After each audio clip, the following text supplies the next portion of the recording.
Indians? No warring Indians around here. Comancheros, maybe. More like it. They'd be attacking. There's not a settlement around about for 50 miles. What about those tracks you saw the other day? Yeah, Ed Miller's train. There are only a few wagons on it, too. You and Bill better go have a look. Start a circle, Charlie. There's going to be a fight. Let's get ready for it. Yes, sir. Hi!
About 35 of them. How about you? That's close enough. You better write down. Sometimes I get careless and leave a survivor. Not very often. Come on.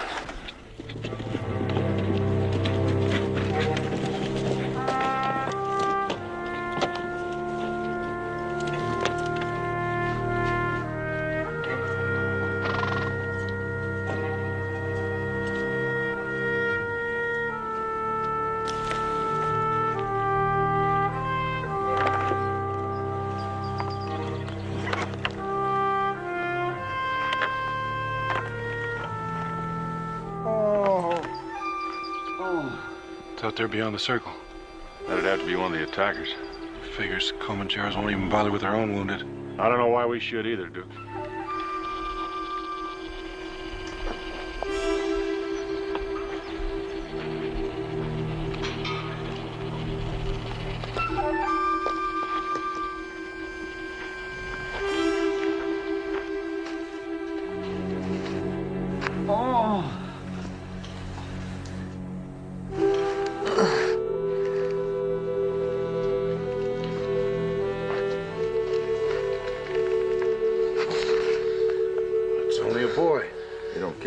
Start their murdering career. Senores, please, I want to see a priest. I'm gonna die. It's what I call waiting till the last minute to make your peace. Well, we can't just leave him out here to die, even if he is a Comanchero. Unless we're the last minute kind, too.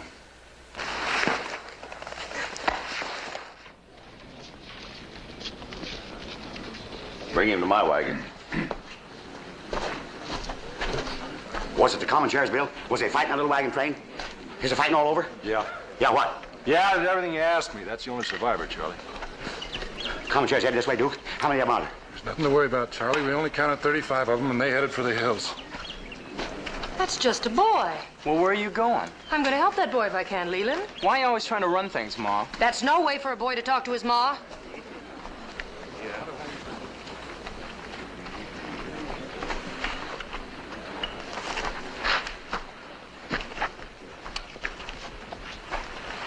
Now, tending ailing boys is a woman's job, and I've had a lot of experience. Oh.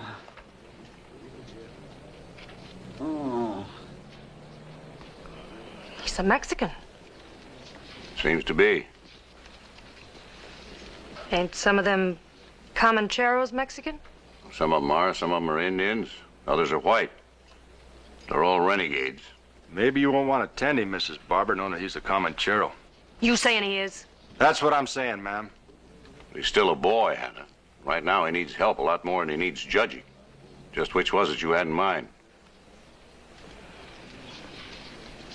Well, I can't tend him here on the ground. Put him my way.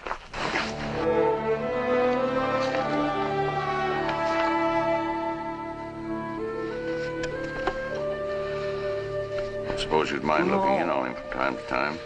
Yes, I would. And I certainly hope the good Lord forgives me for helping a murdering Comanchero this much. Por favor.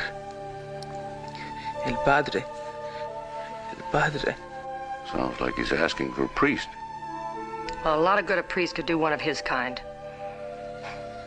I'll look in at it before supper. Thank you, Hannah.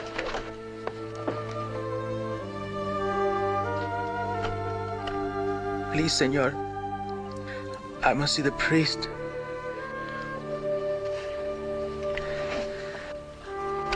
I'm afraid I can't help you there, son.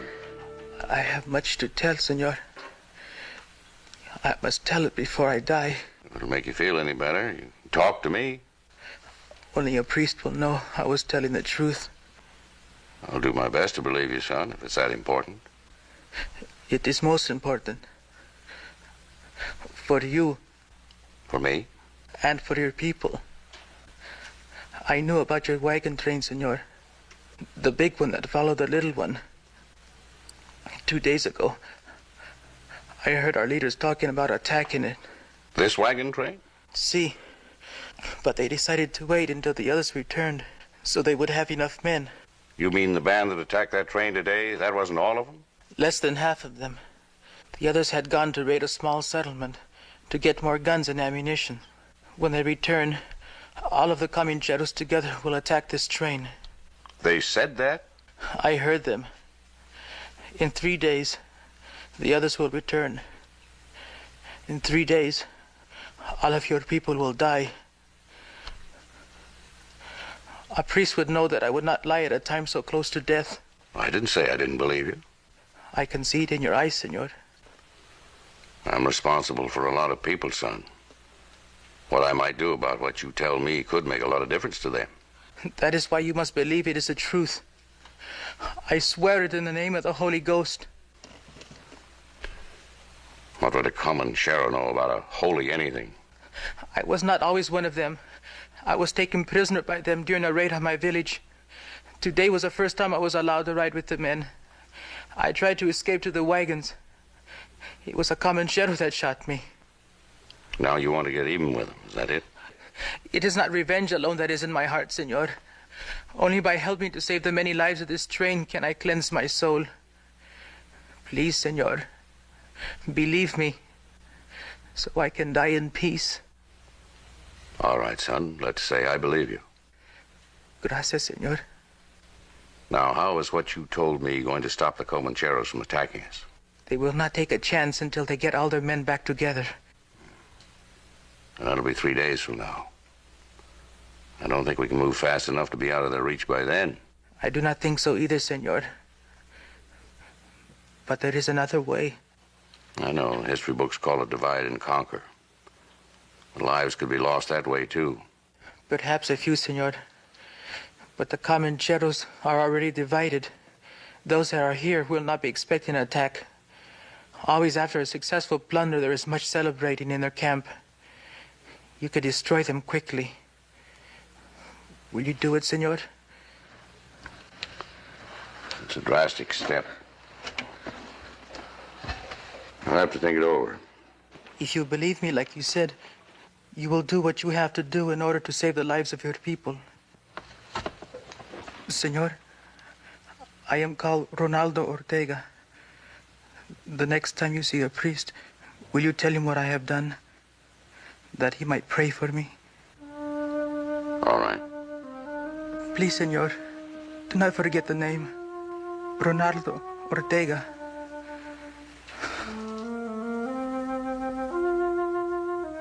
It's not likely I'll ever forget that name.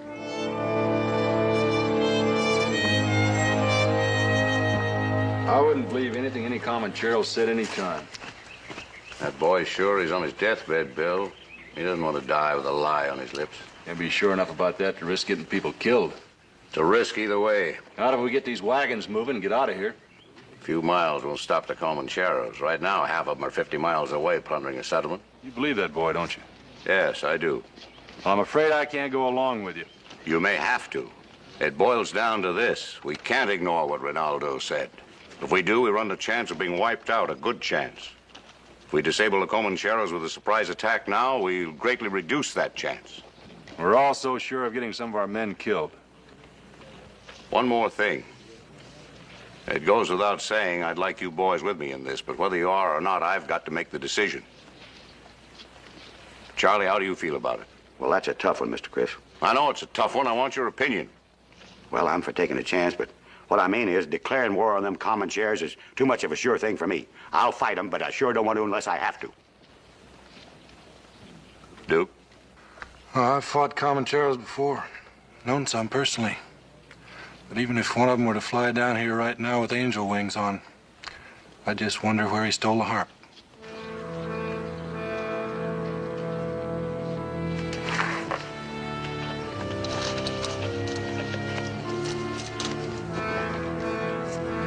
Bill, get the roster. Make a list of every man on the train between the ages of 18 and 40. Have them report to me immediately. But Chris... And make sure they're armed and mounted and ready to move out in an hour. No. What do you mean, no? You can't do this. I'm doing it. Look, those men aren't a bunch of soldiers. You can go ordering around like you were a general. In time of war, I can. We haven't been attacked yet. The Comancheros declared war on humanity a long time ago. We just buried 28 people they massacred, people just like us, and we're next. Only we're going to have the opportunity to choose the time and the place. Maybe that Comanchero in your wagon's already done that for you. This could be a trap. I've made my decision now. Get that roster. I don't want any part of it. That's an order! I said that's an order. Charlie, you know where the roster is? Get it. Who, me? Yeah, you. You heard the general. Yes, sir. Right away. Come on, Duke, let's check the ammunition.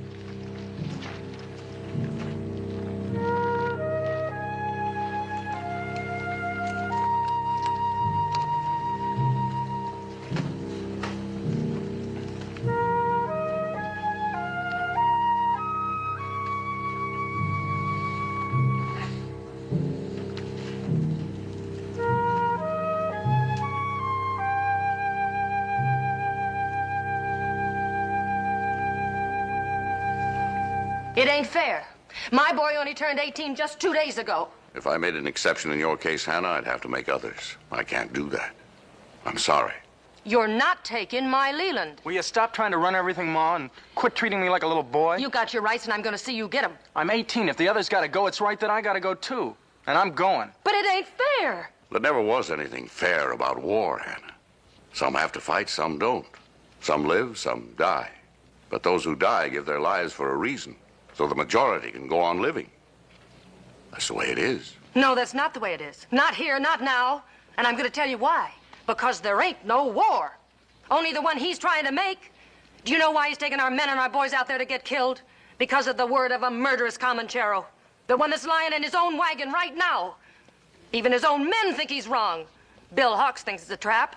I heard him arguing. Now, that's enough, Hannah. You afraid to let her have her say? In this matter, she hasn't got any say. Neither of you nor anybody else. It's our lives you're talking about, ain't it? Yes, Amos, it is. The lives of everybody, not just a few.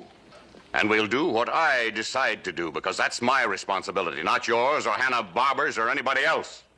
That murdering Comanchero, I'll get the truth out of him. Mrs. Barber! You lied. Admit it to me. You lied, didn't you? Stop it, Mrs. Barber, Let me stop down. it. I want to get the There's truth nothing out at of the door. him. She didn't know what she was doing. Let me down. He's told a lie. He'll tell me the truth. He's lied. That won't do any good, Hannah. Ma, you got to stop this.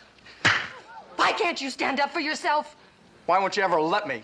You're just like your pa. He wouldn't stand up either. And he got himself killed, and that's what's going to happen to you. Your son's a man, Hannah. He's not afraid of his duty. You should be proud of him. Please don't take him away from me. He's all I've got. Please don't get him killed. Please don't.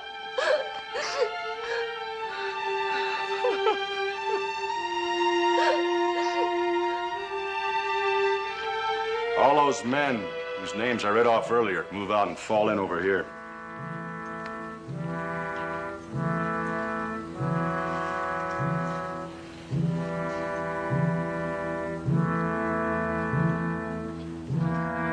I said fall in.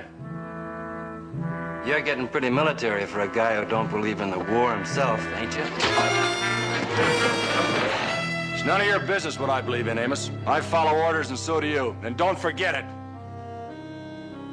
Well?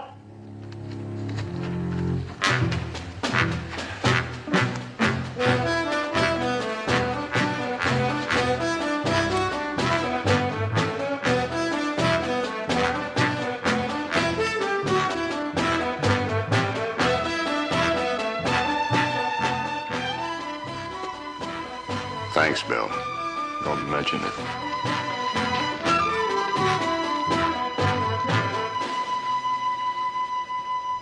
I don't suppose there's any way I can get you to change your mind. You know there isn't. Well, the least you can do is let me go with you. The least I can do is to leave you here in command of this train. If something happens to me, they'll need a wagon master. This may come as a big surprise to you and to everybody else around here. But my first interest was, is, and always will be the welfare of these people. Well, I've never doubted that, but I think you're making a mistake. And just stand aside and let me make it. Let's go!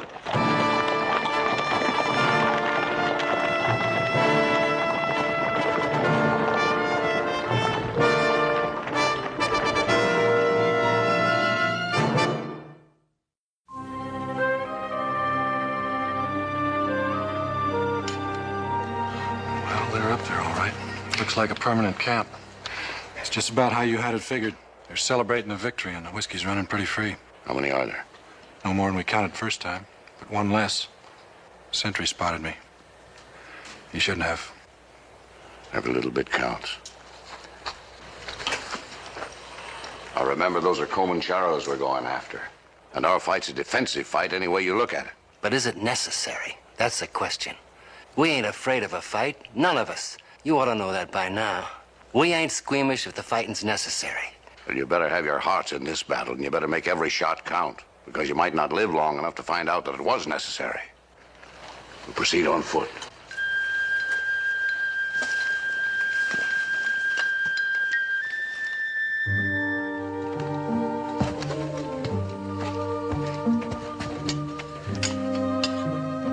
Come on now, open up. Get us hot soup in your stomach. Do you good. Open up. Maybe I was hungry after all. Fine.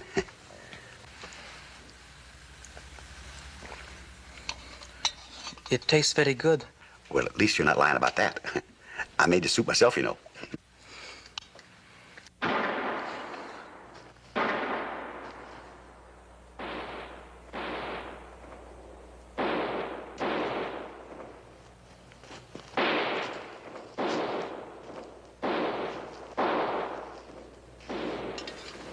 It is for the best, senor. I did not lie. Please believe me. Tell the others, I did not lie.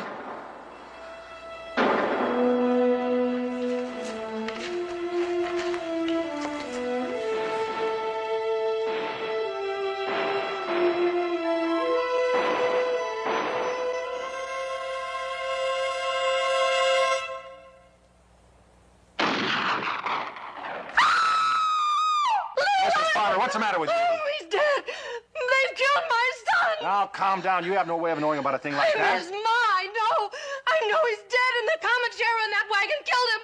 I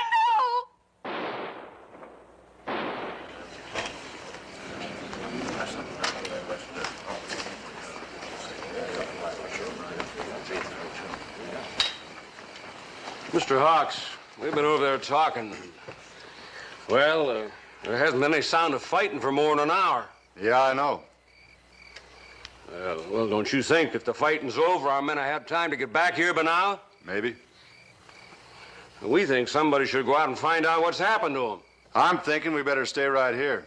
Suppose they've all been killed. What good would it do if the rest of us went up there and got killed? Mr. Hawks, I got a boy out there.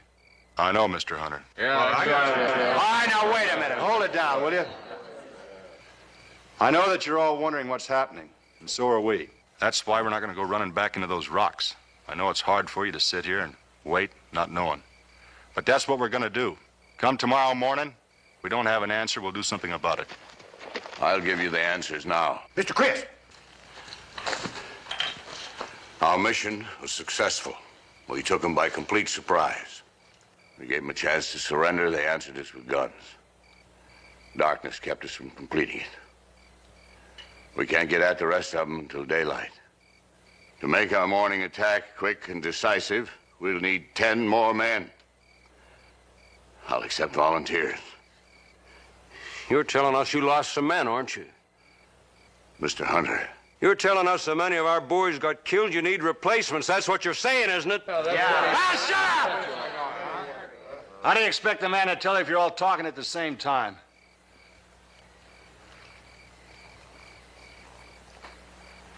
How bad is it, Chris? They have a right to know. What makes you think I wasn't going to tell them? But before I do, I think I'd better remind you of one thing. Under the charter of this wagon train, a document you all signed and agreed to, I have the right, as wagon master, to declare that a state of war exists and to conscript forces to engage the enemy in battle whenever, in my judgment, such action is necessary for the welfare of my charge. Now, I've exercised that right. But I must warn you that any attempt to oppose or hinder such action will be considered an act of mutiny and will be dealt with accordingly. In our battle with the Comancheros, our forces suffered 3 casualties. 3 lives were lost in the line of duty. That the rest of you may go on living. Remember that. My son is dead. He hardly had a chance to fight before he was killed early in the battle. I felt the bullet as it struck him. Say it, Christopher Hale. Say the words. Leland Barber is dead.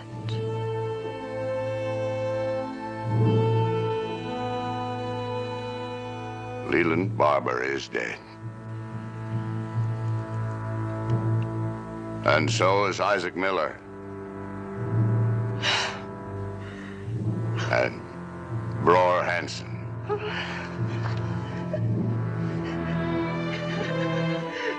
I'm sorry. My son was murdered. Because you listened to that Comanchero that's lying in your wagon, and I want his life in return. Do you hear that, Comanchero? I want your life! Hannah.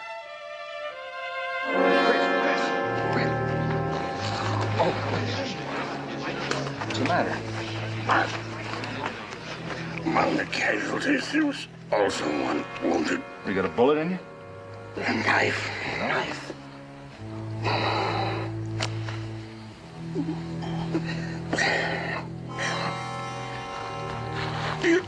You're in command now. Let's get him in the wagon, Charlie. Rinaldo's in there. Well, get him out of it! Yeah. Rinaldo. Well, Mr. Chris has been hurt, and I gotta have a bed for him. I'll make you a bunk out of these boxes over here, and you wait and see. Don't you pay attention to what you heard that woman say out there. There's nobody gonna harm you at all. No siree. Why will they not believe me, senor? Why will they not believe I only tried to help them? Don't bother me, boy. I gotta get a place fixed up for Mr. Chris. Why did they not leave me to die?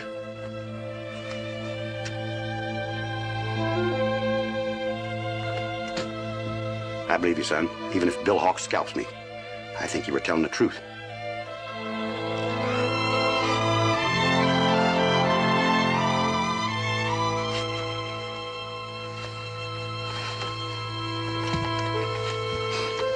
Lost a lot of blood, Charlie. I hope not too much. Don't you worry about Mr. Chris, Bill. He's tough as a horse. He'll pull through. Huh. He's the only man on the train that believes your story, Comanchero. If he dies, you won't have anybody. That'd be one. Well, that figures. What makes you so sure? Well, what he said, I guess. And I got a feeling. I've got a feeling, too. You have? He said that another Comanchero shot him. Well, you've had your revenge, and you're not gonna die. You got a lot of those Comancheros killed. Some of our people. Why don't you admit that all you want is somebody to do your dirty work for you? No, that is not it. You will see, day after tomorrow, you will see the other Comancheros and you will know. Bill, don't be too hard on him. He's bad hurt, you know. Yeah, well, so is he, and there's 3 dead men out there.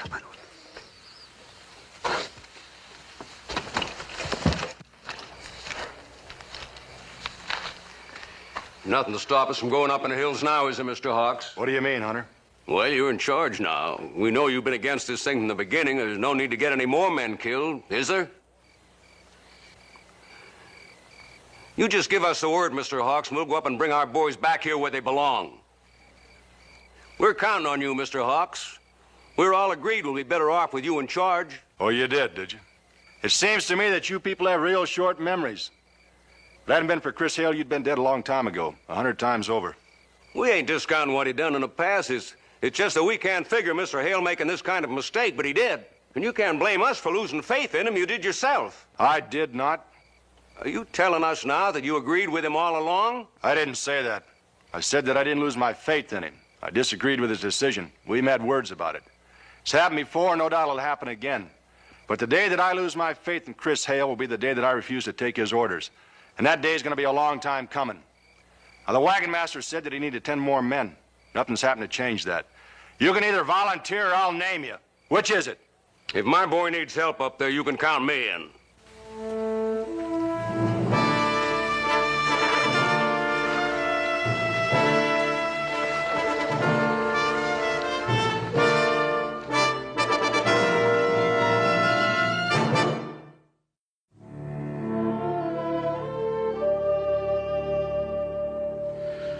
No sign of them coming around yet, Bill.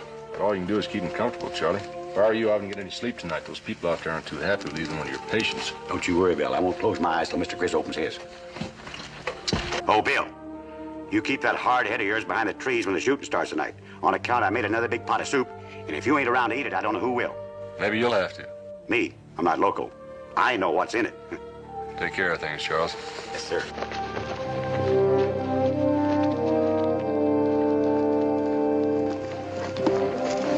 All right, come on and move out.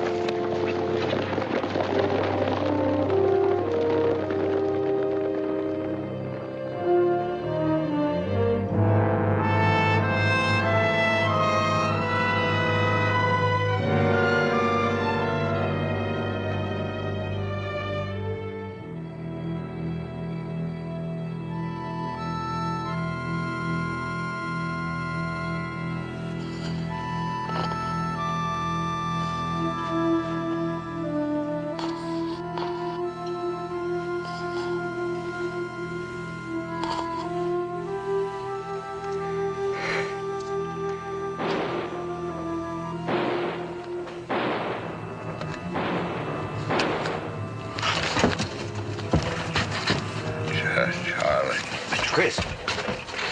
Shot. I heard shot. I did, too. It surprised me. They weren't supposed to attack till morning. I'm sure glad to see you coming around, though, Mr. Chris. Where's Bill? He took 10 men, went to the hills, just like you said. I knew I could count on him.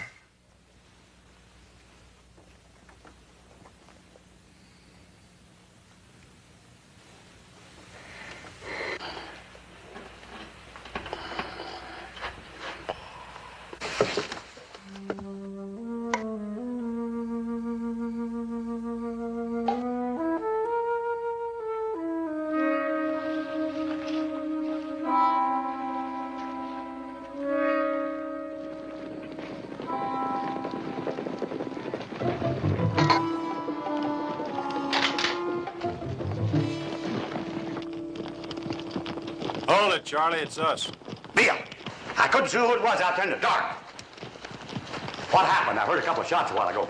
We got the job done, that's all. Thought you were going to wait till morning. So did the Comancheros, Charlie. That's why you only heard a couple shots.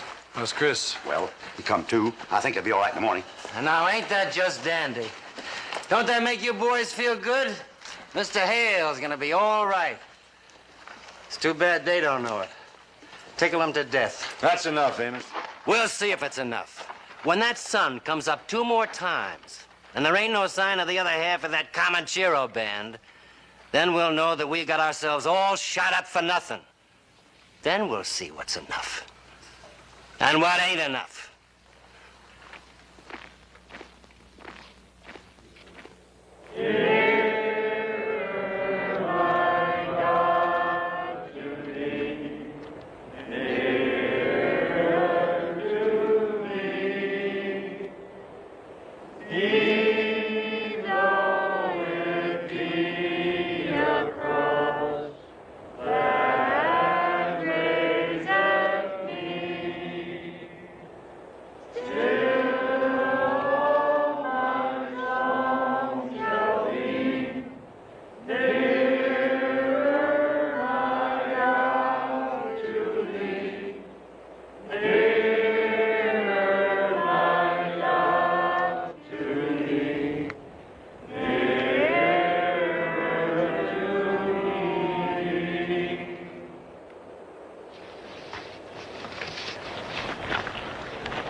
Why'd you let him do it? Sorry about your father, Hunter. Wasn't it enough that I was already up there? Volunteered. First one. He went because you were there. To help my son, he said. You could have stopped him. Wasn't one member of a family enough for you?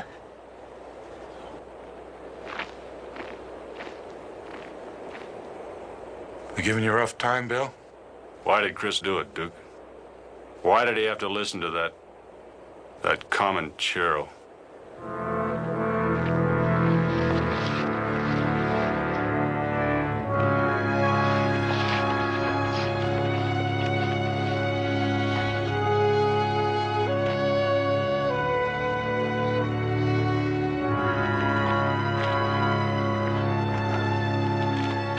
There's room for another grave out there. A Comanchero grave.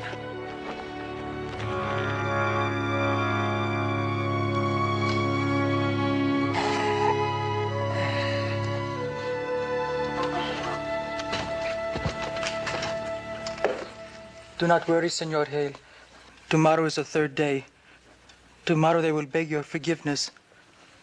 I promise it. You can't do this, Bill. You gotta go in and talk to him. I don't want to talk to anybody, including you. Well, you gotta do something. I've already done something. Took his orders and got 2 more men killed. I backed him up, and that's all I'm going to do for the day.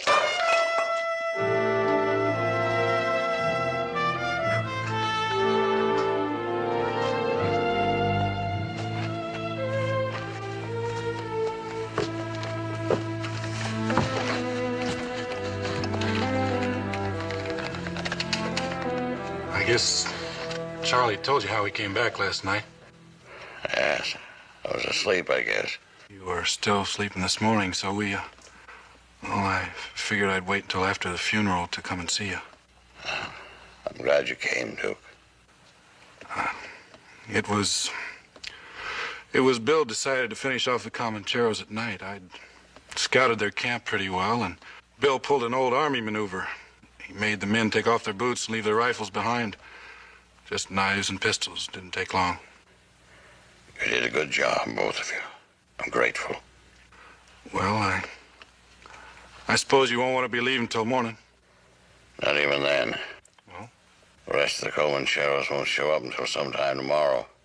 They could attack by themselves. The wagons are strung out. We'll keep them circled up, play it safe. So they've come and gone. Be sure and tell Bill. Bill may not want to hold up the wagons, Chris. He doesn't have too much faith that those other Comancheros will show up, or that they even exist. Just tell him I've assumed command again. That it's an order. I'll tell him.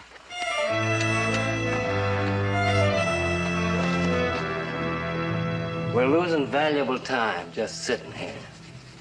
Hale's always the one pushing us on to keep us on schedule. Now he's making us waste another whole day. And for what? To protect ourselves from a band of Comancheros that ain't ever gonna show up. I tell you, there's something wrong with him. I've seen men go loco with power before. He's already got 5 of us killed for no reason. Who knows what he'll do next? I tell you, we gotta do something about it.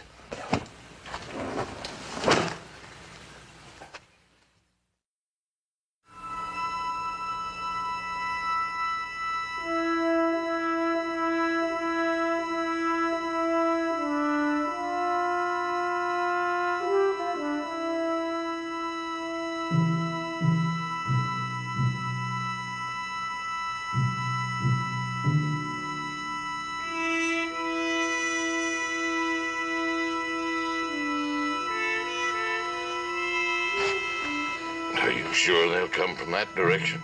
See, they will first return to their camp. When they see it is destroyed, they will look for the ones that did it. But they will not attack now, because our numbers are too few.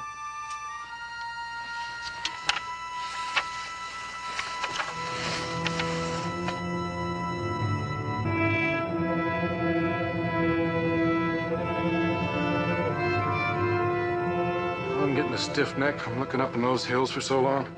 What do you expect to see up there? Not so much what I expect to see, it's what I hope to see. For Chris's sake. I'll go along with you there. You know, Duke, I never want to be wrong so much in all my life. I know. we don't get proof what Chris did is right, I think we're in for a lot of trouble. Later this afternoon, if they haven't shown up yet, I think I'll ride out and do a little scouting. Maybe I can see something. Yeah, maybe. Sun sure getting low, ain't it? Yes, it is. They could have been delayed a little. It is possible. Yes, no, it's possible.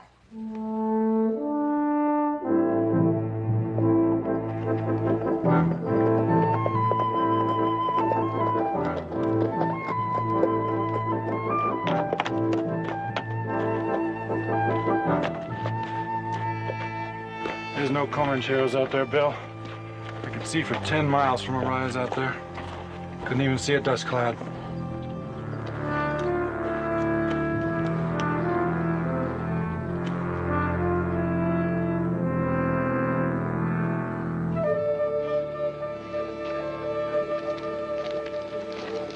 Well, here it comes.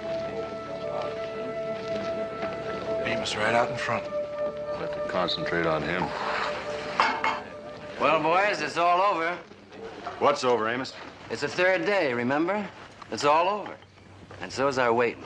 We're moving out in the morning. We'll pull out when the wagon master says so and not before. Maybe we don't care what the wagon master says anymore. It's dangerous talk, Amos. And we figure what's dangerous is letting Hale lead us any longer. We don't think he's a fit leader. No, you either.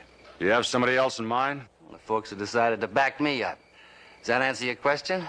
This answer yours? You folks try and back him like he says. He's a dead man. You can't face all these guns. What do you care? You'll be dead.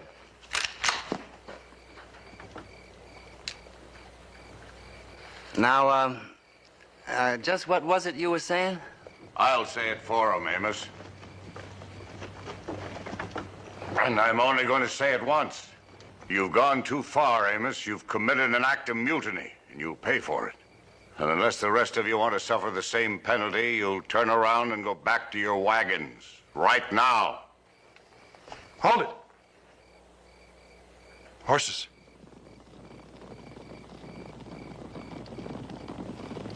Quite a bunch of them. Coming this way. Coming from out of the hills. Line up along the wagons. Don't fire until I give the word.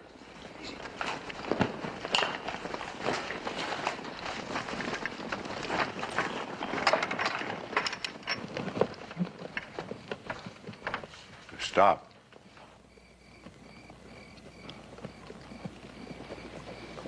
Sounds like a couple of them are coming on. Yeah, I can hear them now. I don't get it. Maybe they're carrying a truce flag. And they're not Comancheros, Charlie. You're sure a hardhead, ain't you? What does it take to convince you? All right, hold your fire.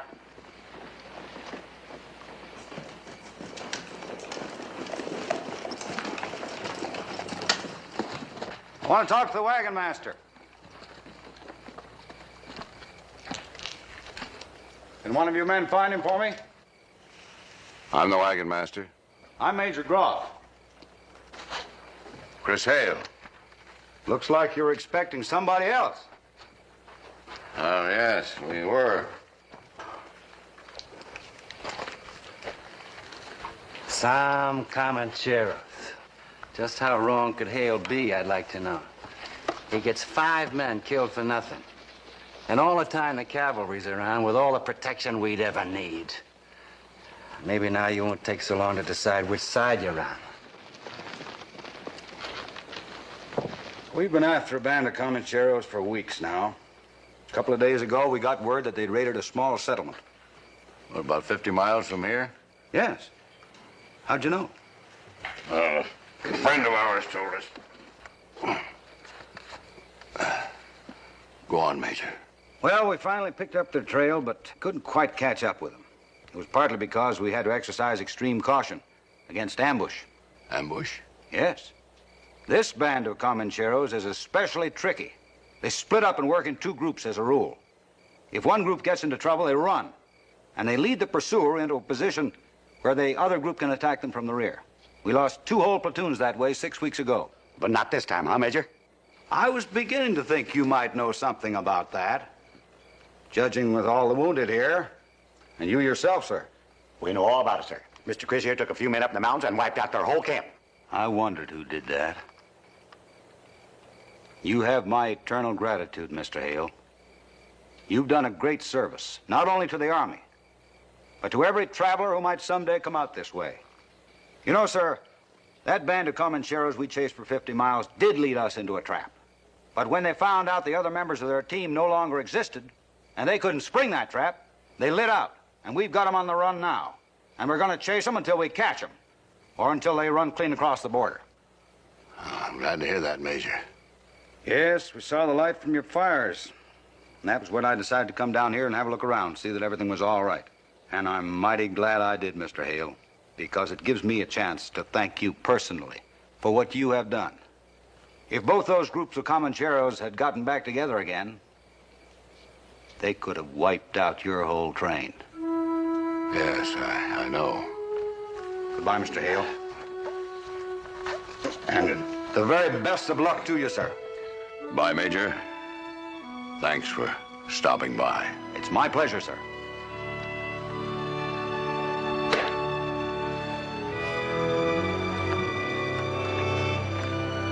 Chris, Don't say it, Bill. But You want me to lose respect for you after all this time? I was wrong. Of course you were, but only in what you believed. In spite of that, you took orders. You never failed me once. So don't ever apologize for being a man. That goes for you too, Duke, and you, Charlie. I never doubted for 1 minute that I could trust all three of you. I still have an apology for that boy in your wagon. I didn't believe him for the simple reason that, well, he's a Comanchero. Sometimes I think we forget that all generalities are lies. Every individual is cut from his own mold, not one with a group label on it.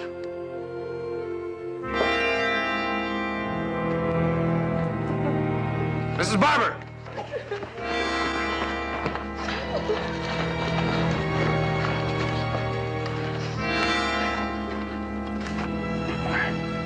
Hannah? Ronaldo's, he's all right. Oh, Chris, I went in there to kill him, but I couldn't. He's just a boy. I just couldn't. Hannah, didn't you hear what the cavalry officer had to say? No. I don't think I've heard or seen anything since my boy died. Duke, help her to her wagon.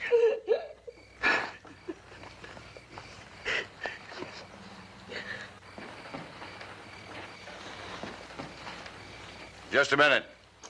One more thing. Amos, you're under arrest for being the ringleader in an attempted mutiny. Bill, lock him up in the prison wagon, pending trial. What about all the others? The others will witness what happens to the next man who tries it.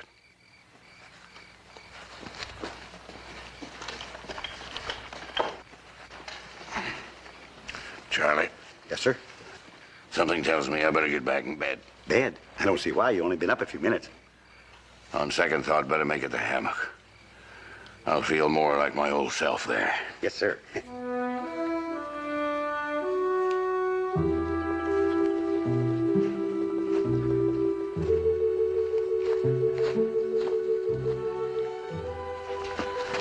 Ronaldo, you're in no shape to be out of bed. What are you doing here? Please, Senor Shannon, I must talk to the senora. I must let her know that I understand. That I do not hate her. I tried to kill you. You can forgive me for that? It was not in your heart to kill me. It was only sorrow for your son that made you think you could. Senora, I too know what it is to lose loved ones. The Comancheros killed my mother and father when I was very young. They tried to teach me their ways, but they could not make me forget the cries of my mother that I heard as they were taking me away. In the wagon, when you held a knife in your hand and you cried, you were crying for your son, as my mother had cried for my father when they killed him. That is why I had to see you, to tell you that I understand.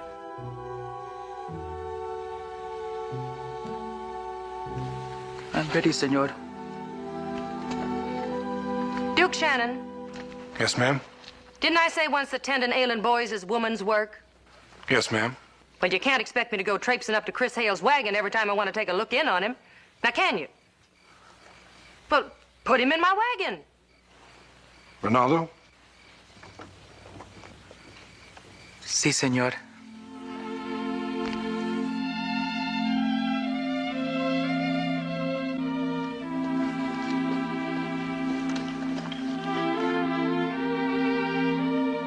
All right, Charlie, move him out. Come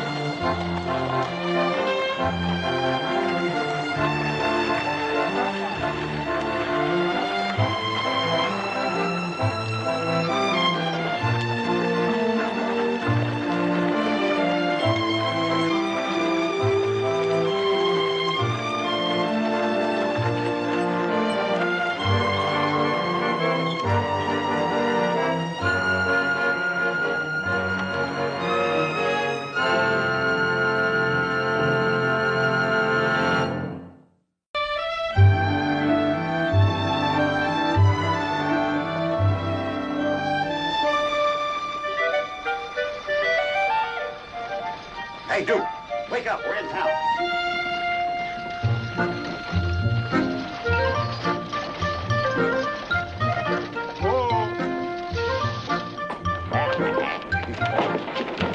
Bill, I was just going to get out this side. Yeah, I know.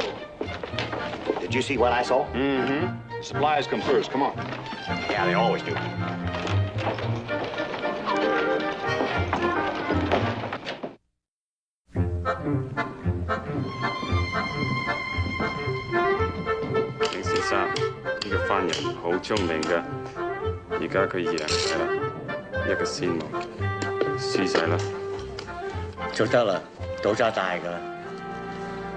I have only one thing of any value left. What is it worth, my friend? It come all the way from China, and I have waited many years.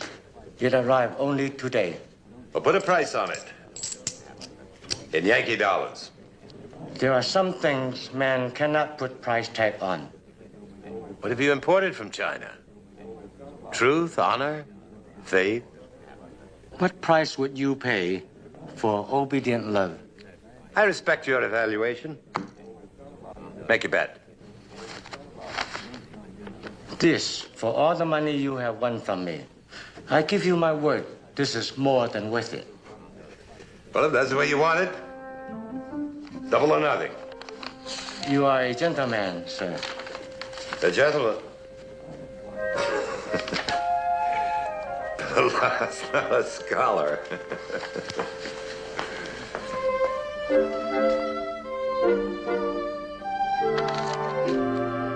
Win or lose, this is the last hand. Understood? Yes.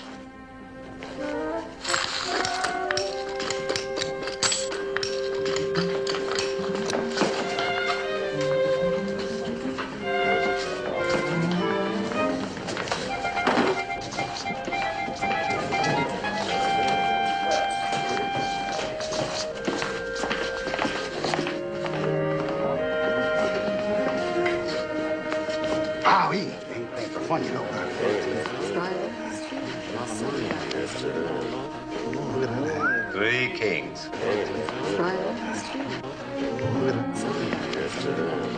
Three queens. Well, if it's any consolation, you aren't the first man to lose your fortune with the lady. And I am most certain not the last. Your name, please. Augustus, John Augustus. A-U-G-U-S-T-U-S. He's the fellow we're looking for. Give him the envelope, Charlie. The what? The envelope from the lady. Oh, yeah.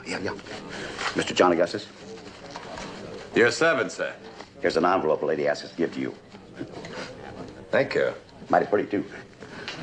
You have an honest face. I can see why she trusted you. Thank you. Come on. Wait a minute. Nothing more going to happen here. You know what he's doing? No, but I know we only got an hour in town. If you want to waste it, go ahead. I'm leaving. Come on, let's go.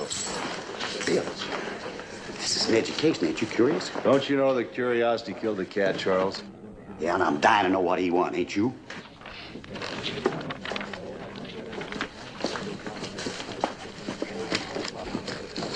By the laws of my ancestors, this now belongs to you.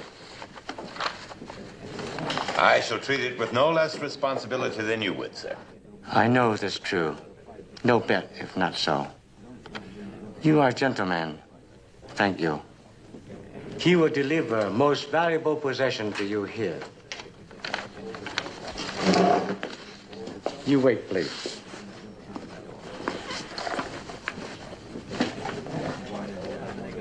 And you certainly have to bow to the Chinese when it comes to gambling. You do?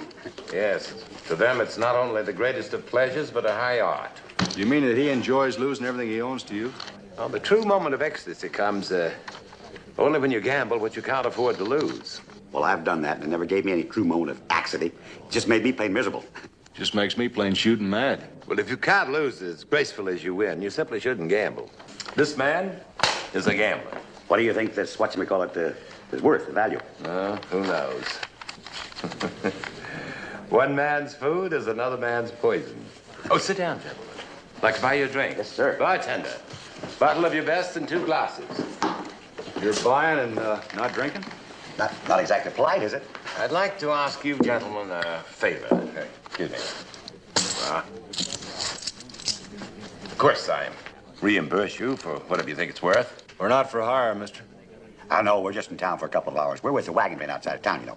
Oh, I know. I saw you when I signed on with you, Mr. Hale. You mean you're going the rest of the way with us? San Francisco, if the fate's willing. I told you, Bill, I'd seen this gentleman before. Now, you two gentlemen impress me as men I can trust. And I'm very rarely wrong in judging a man's character. What do you want with us? I'd like you to wait here and collect that objet d'or. That object of art that I won, and when you return to the wagon train, bring it along with you. Objet d'art. I thought you said that was something good to eat. I use the term loosely. If it's an imposition, I'll make other arrangements. An imposition? Have you the time to do me this favor? Well, that all depends how long it takes this gentleman to get back with an objet d'art. We don't have too much time. Why, I doubt if you can get half through this bottle before he brings it. But I tell you what, just in case, I'll get another. Won't go bad. We can always use it for snake bites between here and the Rockies. That's what I always say. Be prepared for them emergencies.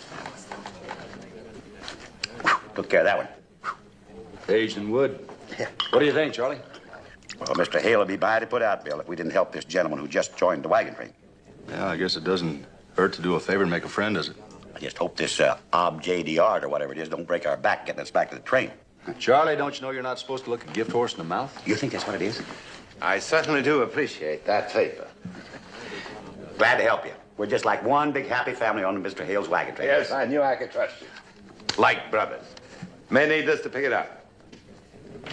Thank you again, gentlemen. And good night. Your servant, sir.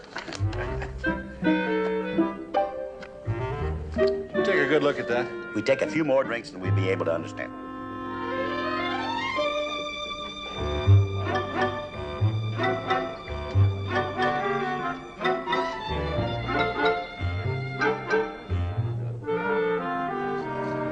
Do you mean to sit there and tell me a man's best friend ain't his mother?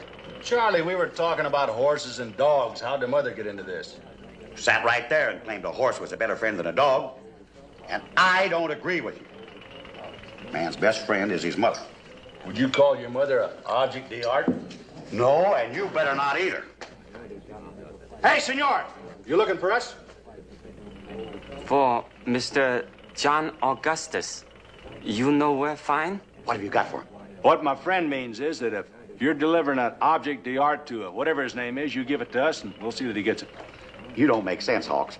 If I was delivering you an object d'art or anything, and you screamed at me like you did this gentleman, I would not give it to you. Well, you're so smart, let's see you make him savvy. You got something for a fine Southern gentleman? For Mr. John Augustus. We take to him, yes?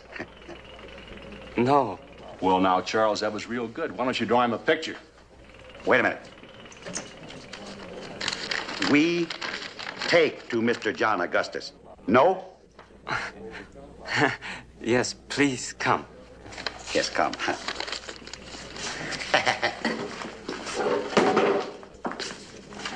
I was only kidding about that mother being my best friend. I'll be right back, Mother. You wait.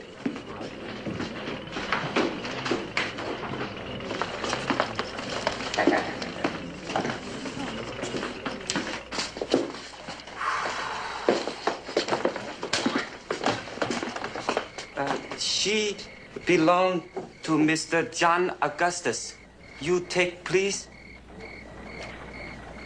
Thank you. Thank you. Do you see what I see, Hawks? He says that she belongs to Mr. John Augustus.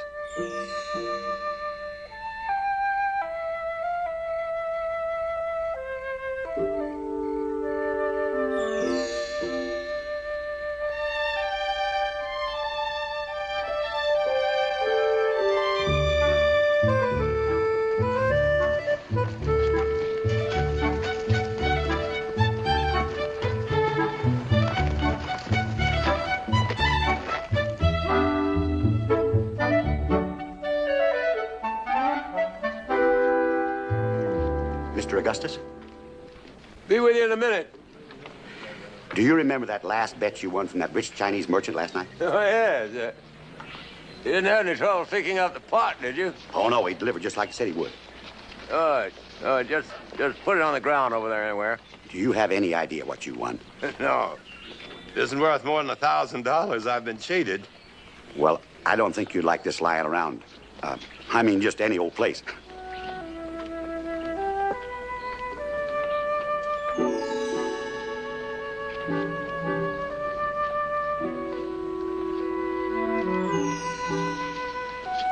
I think that this means that she belongs to you now. Well, this is what he meant by obedient love.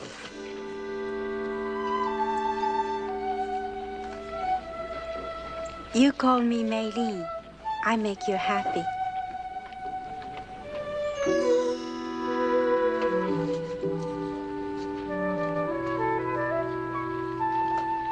Well, you must win as gracefully as you lose.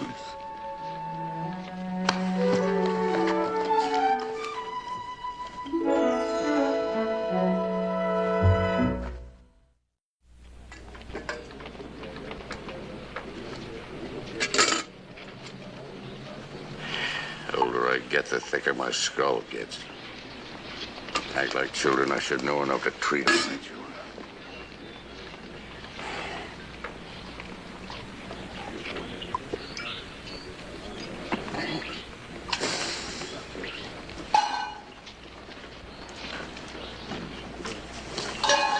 Charlie, look, now, you gotta tell him. You know, you're always bragging about how you got him underneath your thumb because you're cooking. Didn't you say it wouldn't hurt us to do a favor and make a friend? You got us in this mess. Now you tell him. I got us into it. Wasn't my idea. Oh, come on. No.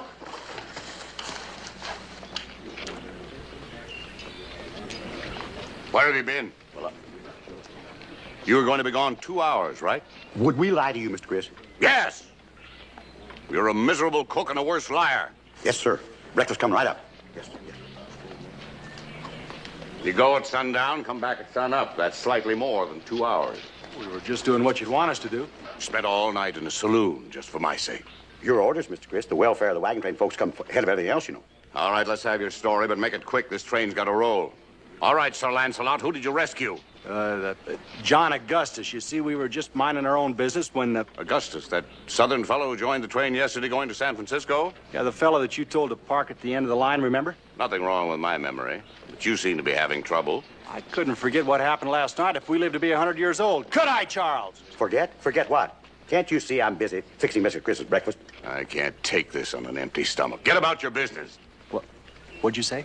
I said, get on your horsey and ride about 10 miles and find us a place to camp tonight, and then come back and tell me. And then tonight, when I'm exhausted, you can put me to sleep with your fairy tale. Yes, sir. Would you call it a fairy tale if I told you that a man won a beautiful girl in a poker game? You, Mr. Worcester, are lucky I don't like to cook. That's what I figured.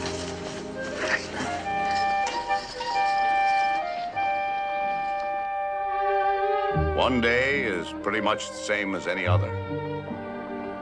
And it takes something mighty unusual to make a day that you will never forget. You know how you feel things in your bones before they happen? By the time we circled for the night, I didn't think anything could surprise me.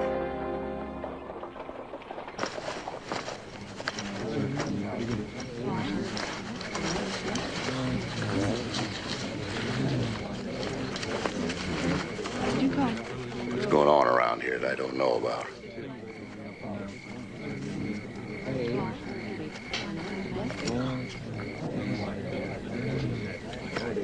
You gotta tell him.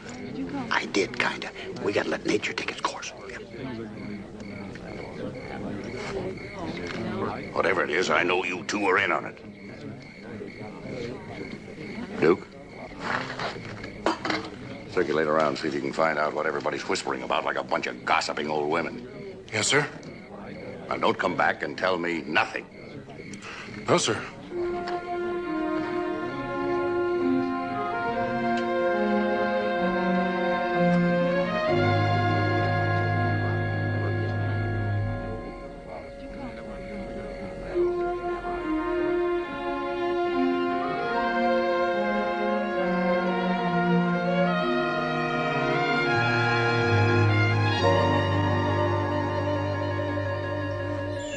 They couldn't be married. She's some kind of a Oriental. I got close enough so as to swear to it. Now, you all know I'm no gossip or anything like that. I mind my own business.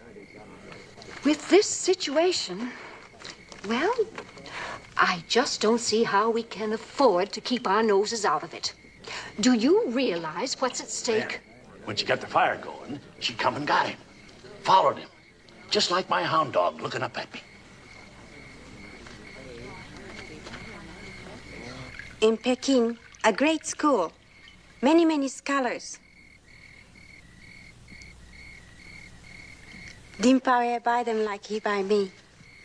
They train my tongue to talk in many languages to pleasure of my master. Doesn't disturb you going from one master to another? Woman who must make many men happy, not fortunate. I only have one master. You want nothing more? If not fortunate, I work to grow food with father, live on dirt floor with pig, get sick, die in hut where born, before girl Maylene become woman. I pretty, very fortunate, very happy. I study very hard. I learn lesson good. I try very hard make you happy. You're a good man. Very fortunate. You think so? Yes. When I look into your eyes, see your soul, see many things. Like what? You have good taste for food and drink. I'm hungry, all right. You see that in my eyes? I see many things.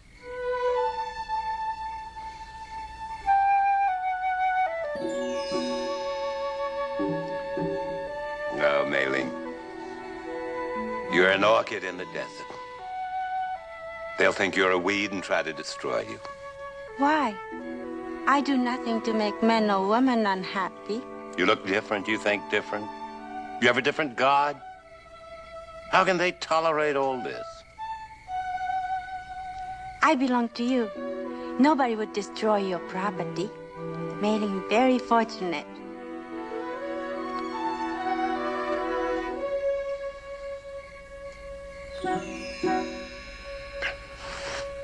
kissing a Chinese girl. Mm-hmm. What have you been drinking? You don't think I made it up, do you? No. Even Charlie couldn't cook up a concoction like that. Well, I don't care what you say about me, but if anybody can cook a concoction, I can. Bring me one and I'll cook it. It's too hard to get the feathers off from him, Charles. I'll get the feathers off.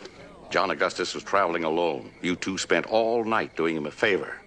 Don't tell me you don't know how he comes to be kissing a Chinese girl. I tried to tell you, Chris. He won her in a poker game. He what? Well, you see, there was this Chinese merchant. He was real rich, and he just brought this girl over from China, and they were going to get married or something, and... Well, he put her on the table to win all of his money back. He bet her double or nothing. And lost? That's all there is to it. Well, we didn't know it was a girly one. We thought it was an object d'art when we promised to bring it back to the wagon train. Gospel truth, huh, Bill? Well, that's the truth, Chris. Well, if anything happens because that girl's on this train, I'm holding you two responsible. Told him, didn't I? After the war, nothing remained. My Virginia, my way of life, dead. Bled dry in a lot of places nobody will ever remember. Pea Ridge, Shiloh, Philippi, Gettysburg, Vicksburg. Names that were screams lost in the wind during the birth of a nation. We, who had the responsibility of other human beings, we were set free. Oh, they thought they'd freed a people that only burdened themselves for 100 years and saddled free souls with the misery of intolerance and segregation. A slave belongs to someone, a place. Give him his freedom without the right to belong, and you give him a torch to bear that might burn anybody in his path.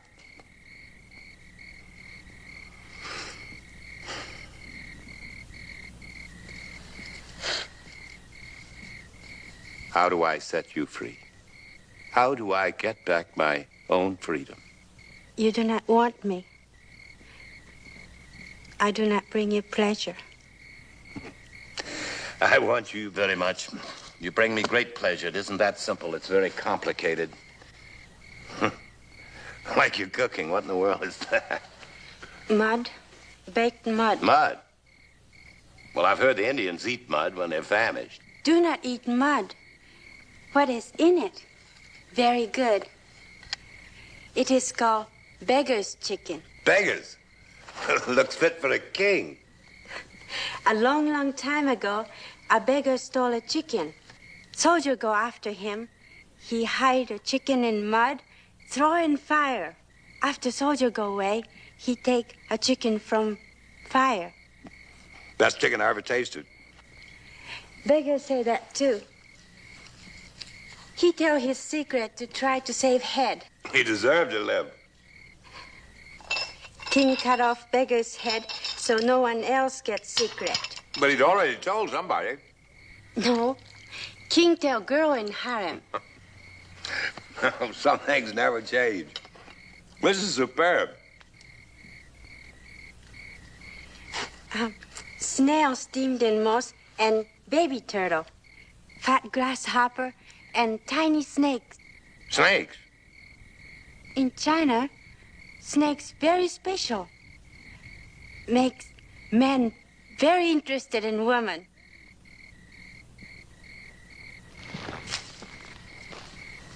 Mr. Augustus, may I have a word with you?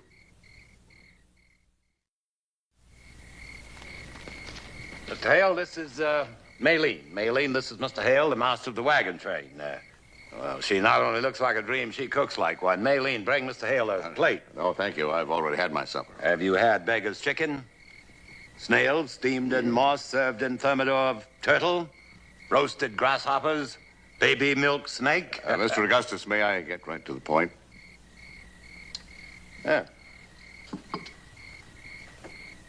You want to know why I didn't tell you about this young lady when I signed on the wagon train? No, I already know about the situation that's led to this situation. Oh, we have a situation? Mr. Augustus, don't make it any more difficult for me than you already have. You might assume that I'm as unbigoted and worldly as you are. Thank you. There are times when I find that my responsibilities as a wagon master force me to put my nose into other people's personal business. Well, if you're afraid of what will happen when the word spreads up and down the line... It's already spread. There isn't a man, woman, or child on the whole wagon train that's talking about anything else. Oh, they must be more bored with their own lives than I even suspected. Mr. Augustus, may I ask what your plans are? I'm going to San Francisco. I have a wagon load of valuable possessions. Why else would I be suffering this mode of travel? What do you plan to do about the young lady? Well, this morning, when I realized what I had inherited, my first thought was to unburden myself. But quite frankly, she's already brought something into my life, and, well, I refuse to tempt the fates that have been so kind to me. Do you know what you're saying? Know what you're asking? Send her back to her own people before it's too late. Well, now, Din Pao Yi couldn't take her back without losing face. Do you know of any other Chinese gentlemen who might be interested? Should be several in San Francisco. Thought of that this morning. When we get there, perhaps we'll discuss the matter again. What you do with her is none of my business, but I will not allow her to accompany you alone on my wagon train. You ordering me off the train? No, I'm asking you to do something to spare yourself, to spare her, and to spare me what's bound to follow if you don't. So lynch mob the law on your train? No, not any more than it is below the Mason-Dixon line. But you can't break the laws of society without giving them satisfaction one way or another. What laws of society are you saying I've broken? I'm not saying you have broken any yet. But you travel with that young lady from tonight on. You've already been seen kissing her. Oh, you have a law against a white man kissing a Chinese girl? Mr. Augustus, whether they have a written law or not, you as a Southerner know they will not permit you to live in their society with that girl. My personal life is none of their business. I don't like the assumption that she's anything but my ward. She's doing what she's trained to do, and nobody on this wagon train or anybody else is going to tell me how to conduct myself. Did it ever occur to you that your securing her the way you did can be interpreted as slavery? Oh, you mean, this legal document? That, sir, is a wedding certificate. Mr. Augustus, I am not a fool. Oh, can you say it's not a wedding certificate? That piece of paper has no legal value in this country. Right. So how can I be accused of slavery because of this worthless contract? You thought it all out, haven't you? Then you intend to keep this young girl regardless of what is said or done.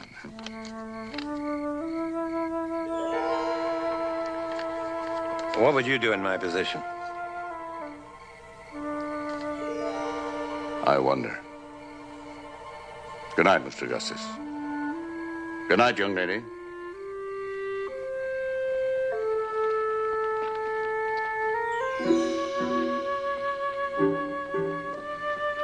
I do not understand. What have I done? Nothing, Maylene. They've never known anyone like you, and they're afraid. Afraid of me? No, not of you. They're afraid of their own collective conscience.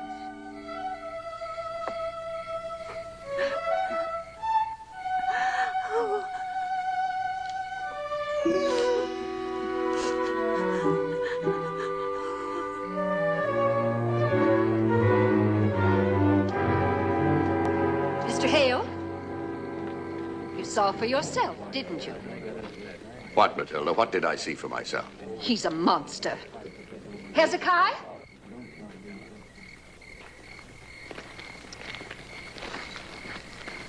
Look at this. I say it's immoral. Where did you get that? Out of his wagon. It's full of them. And statues, too.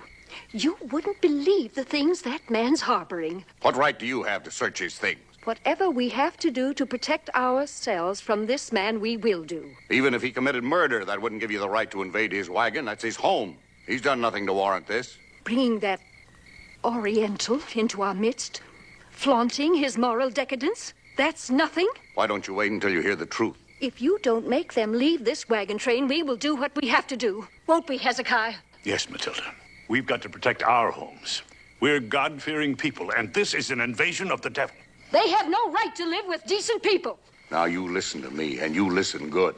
There'll be no mob rule on this wagon train. Not while I'm standing and can stop it.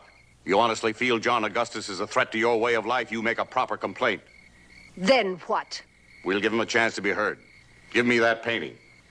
It's evidence. It's evidence you're nothing better than a horse thief. If you don't give it here, I'll treat you like one. Your siding with the likes of this horrible man makes you no better than him. Well, what can you expect of an unmarried man? Hezekiah?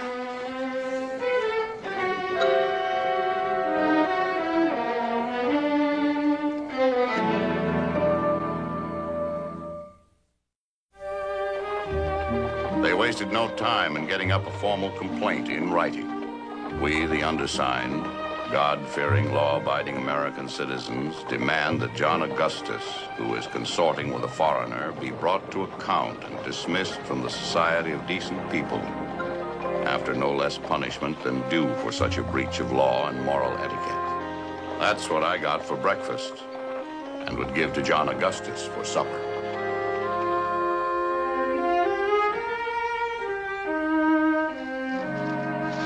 This is by the Italian master, Cellini. It's a copy of the greatest master of them all, Michelangelo. What craftsmanship and love this reflects. This is all I have in the world that matters to me. You have such richness. Why do you gamble? Well, I've just never been able to get out of the habit of eating. Art is a poor commodity in our country today. Very few people will admit to themselves that gold and silver are less precious than beauty and love. You bring both to a man, Maylene. From a culture thousands of years old, a civilization that's forgotten what we'll have to struggle to learn. Whatever I know, I teach you. The child is master. A very romantic Englishman said it first. The child is master of the father. Mr. Augustus? Chris Hale. Oh, come in, Mr. Hale. Here. Thank you.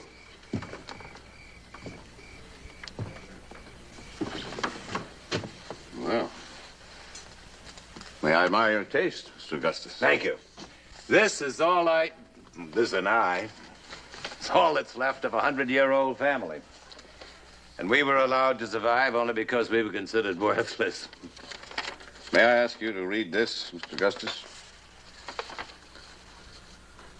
We, the undersigned, God-fearing, law-abiding citizens. There are over 500 people traveling on this train, Mr. Augustus. That piece of paper is signed by 42.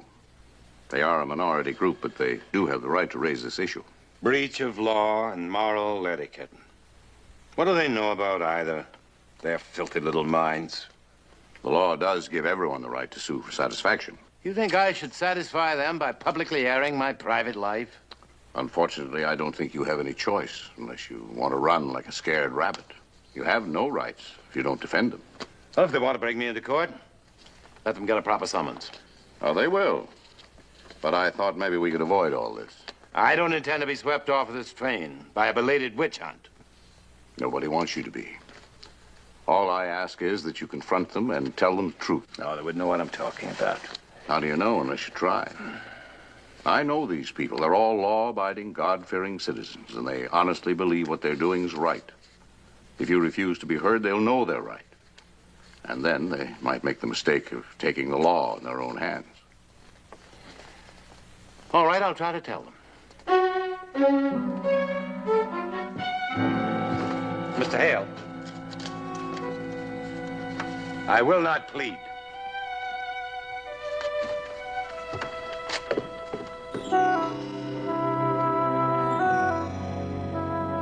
We say it's unnatural and unholy. It's an illegal relationship, you and that foreigner.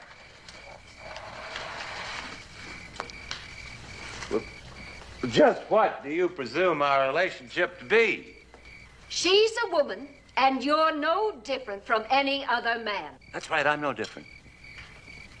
And neither really is she. She isn't. Now, all of us. All of us in our society have great respect and place beyond reproach our sisters, our daughters, our mothers. None of us would question the relationship of a sister being escorted west by a man. Well, it's fancy talk. What does it mean? She could be my sister, my daughter, a mother of all men. You don't trust her because she happens to be a china doll, an object of art. Are you claiming she's like a sister? No. She's like a Florence Nightingale. A nurse is trained and devoted to serving man. A concubine is also trained and devoted to serving man, but not as a woman for hire. She appeals to a man's cultivated taste. She satisfies his need for aesthetic fulfillment. You claim she's not an unhealthy and evil influence? We don't want our husbands to get any ideas like that. I claim, by the right of our Constitution, the freedom to believe in whoever and whatever I please.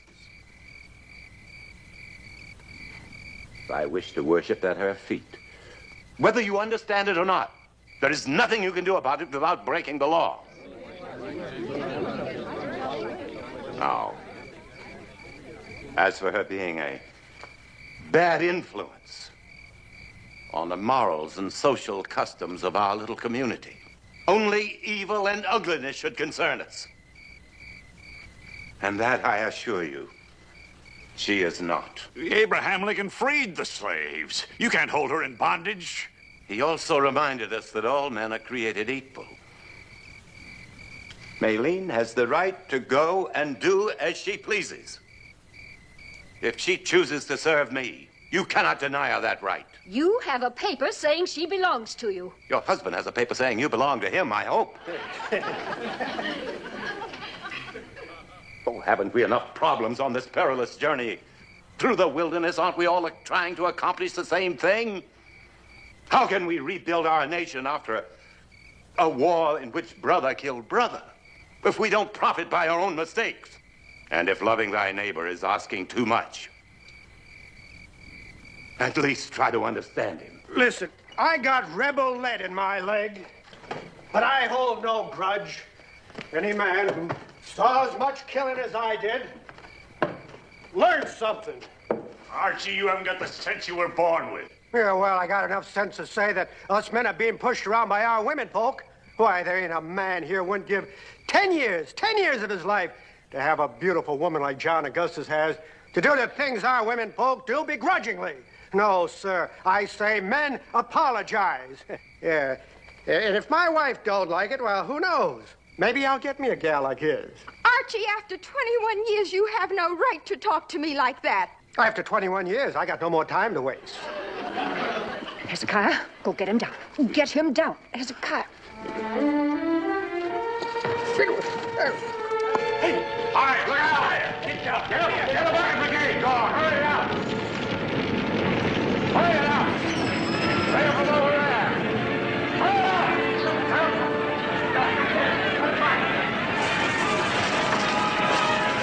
All right, Boyle, get in here! Bill, what's over about? Bring him in here! Hurry it up!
Ashes. All that I held dear. Ashes. get new art, you sell me. No, Maylin, I couldn't sell you. I don't even own you. All a man owns really is himself. His own life. I thought mine was in that wagon. But it's not. If it were, I'd crumple now. I'd be ashes.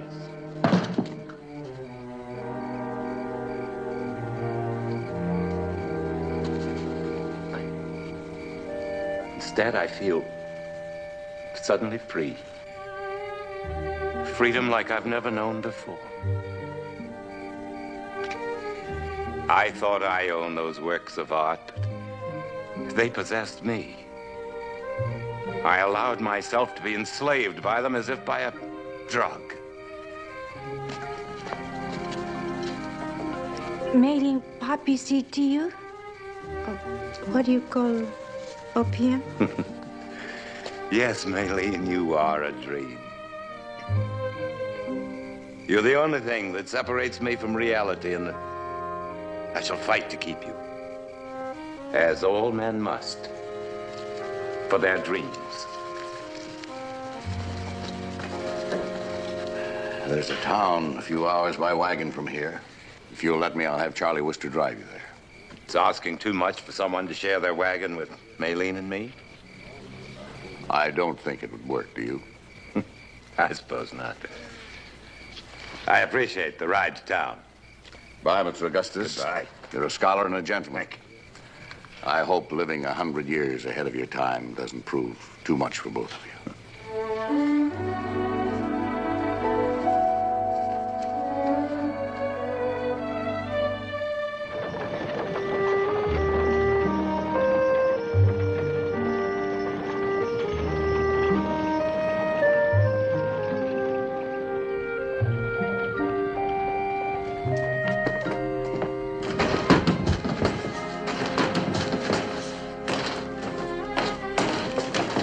Run a respectable establishment. Well, that's commendable. You ask anybody. James B. Burris operates his hotel with class. Just because we're west of the Allegheny, no excuse for forgetting we're civilized. I'm sure you haven't forgotten a thing. There's no mistake in you, too, sir. You are a gentleman from the South, too? Maylin? Yes? Where do you think you're going? The lady is with me. I told you, sir. I operate a first-rate establishment. I'd like 2 of your best sweets. We got only 1 suite, sir. I'm sure the young lady won't feel confined in the room I can give her. Give the lady the suite. Of course.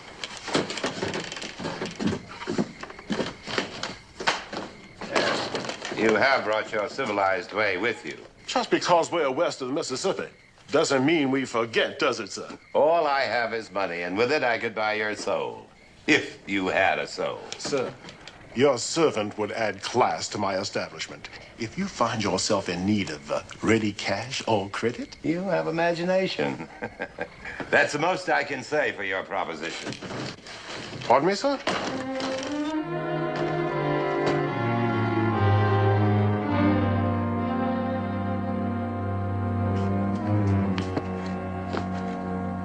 Well, I guess there's nothing more I can do. I better get me back to the train before I get in trouble. Won't you join me in a drink? Well, I shouldn't.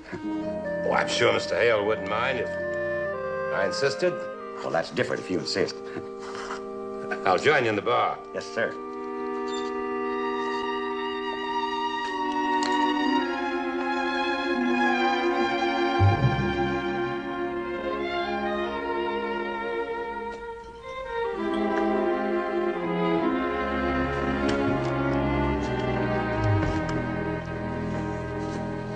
All right, boys, it's enough of that staring. Let's get to drinking. Come on.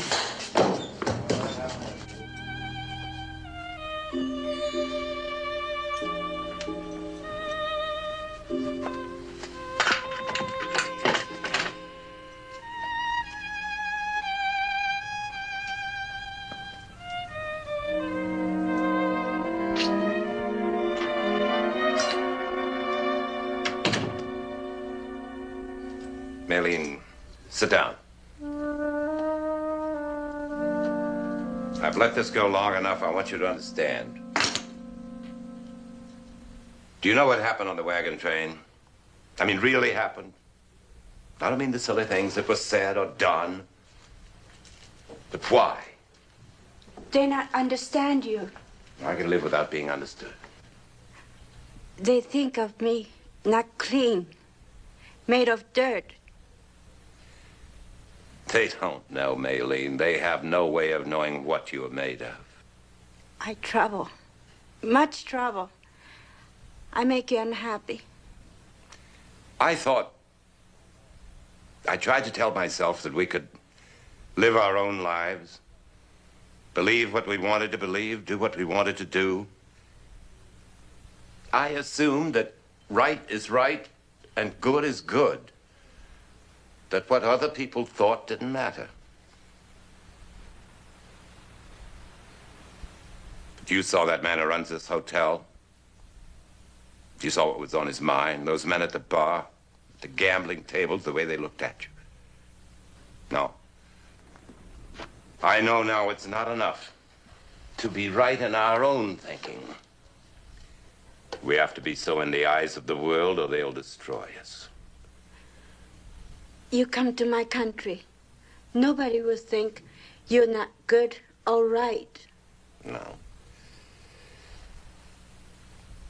I'm afraid some things weren't meant to be.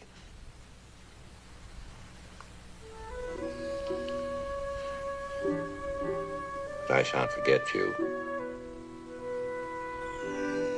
Any more than you shall forget me.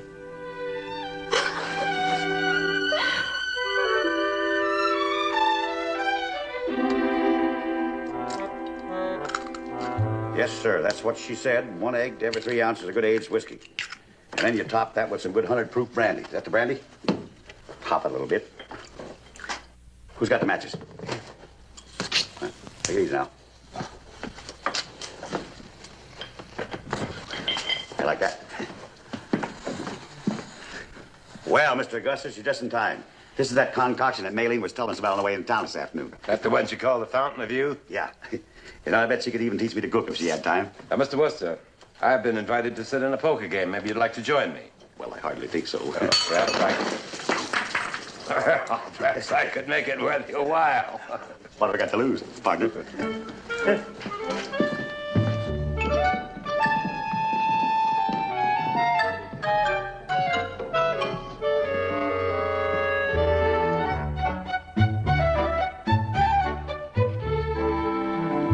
Why I ever sent him to town, I'll never know. Trouble you suppose he found to get into this time? Hard to say, Chris. You know this coffee still doesn't taste right? Well, you better pour that grease off that bacon. It'll never get crisp. Mr. Crisp? All right, what's your story this time? Well, you never guess what I won in a poker game.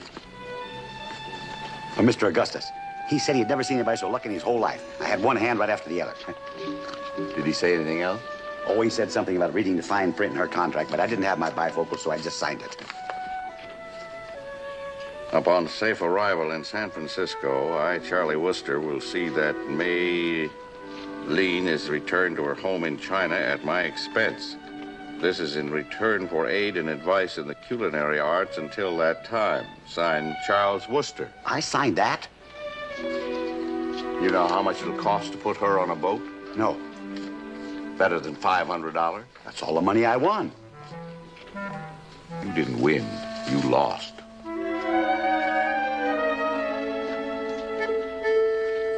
You think so?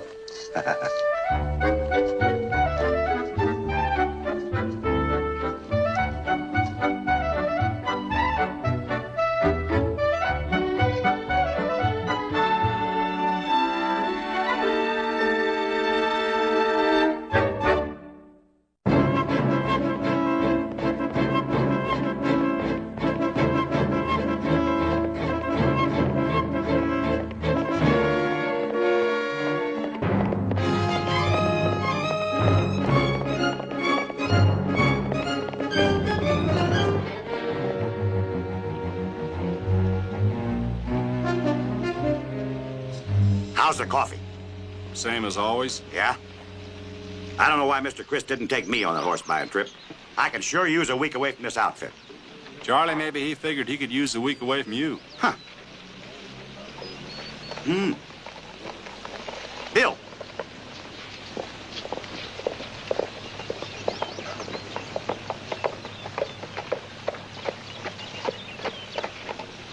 Well, I wouldn't want to be in Duke's shoes, or Flint's either. I wonder what Mr. Chris will say when he finds out he sent Duke on that scouting trip instead of going himself.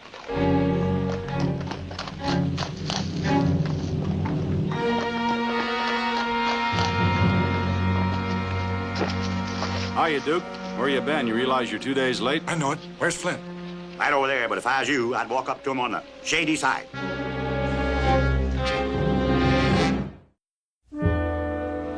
Flint, I gotta talk to you. I found a woman. She's real sick, Flint. Up on Big Flat. I wanted to bring her back to the train, but I couldn't do it myself. She really needs help. I'll take Duke and ride out and check into it, Flint. You gotta come too. Why do I have to go? We can't all leave the train. Nothing I can do that you two can't handle alone. I think that there is, Flint. This woman says she's your mother. She says what? I came across this broken-down buckboard yesterday. I don't know how long she was there. She was sort of out of her head. Well, why didn't you come for help? I was afraid to leave her. I talked to her all night long. Told her about the train. I told her about you. That's when she told me she was your mother.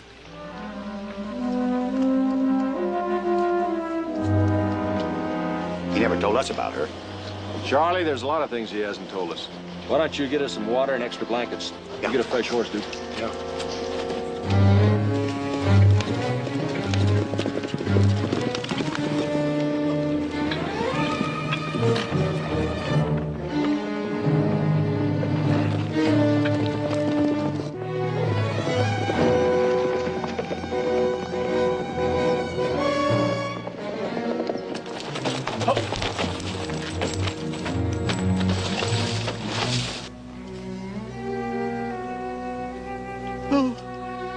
Artie, you come to me. Oh, Artie, I waited so long.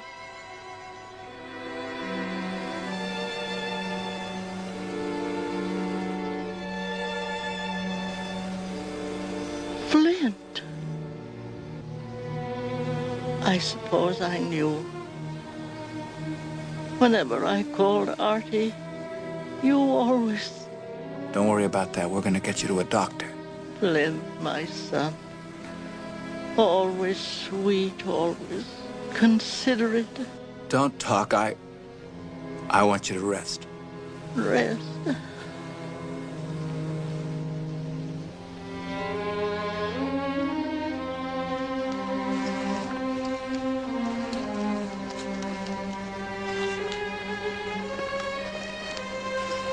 You want to talk about it? Not much to say. She raised me. She's the only mother I've ever known. Well, you understand why I couldn't leave her last night, don't you, Flint? She sort of thought I was you for a while. Talked quite a bit about her son, Artie. What about him? Oh, you know, bragging like a mother does. Said he was a big man in the Richfield diggings. Richfield diggings? That's where she was headed. Said she had to see him. Seems sort of like he would have come to see her, don't it? Yeah, it seems like that. Flint. Flint. Flint. I used to pray that you were my son. Maybe that was wicked. But you were so good to me. Why was Artie the way he was? Artie was all right. I haven't seen him for 5 years. And when I found he was near here, well, What do you want me to do? I want you to go to him, Flint. I want you just this one more time, like I was trying to do. Please, please. You know Artie could never take care of things. He never could be alone. I'll go to him. I promise you I will. Oh, Flint, hold me. Hold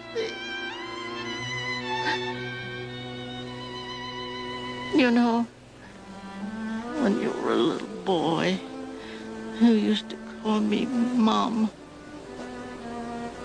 You said, I love you, Mom. Oh, how I wanted Artie to say that to me. But he never did. Never in his whole life.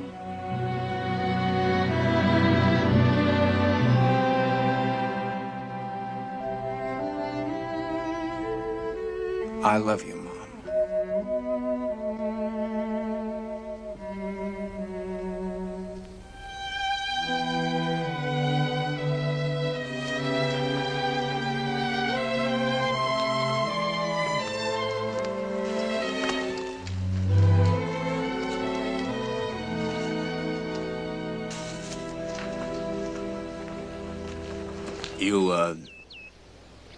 You take her back to the wagon train and you tell the preacher she was a pretty religious woman. Aren't you going with us? No, I'm going to Richfield Dickens. I'm not sure when I'll be back. Sure you know what you're doing, Flint? No, I'm not sure, but I made a promise a long time ago. I told a man if he ever went crooked again, I'd kill him. And I just promised her I'd find out.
You gotta have some kind of a pedigree to get into this town? No offense. No offense at all.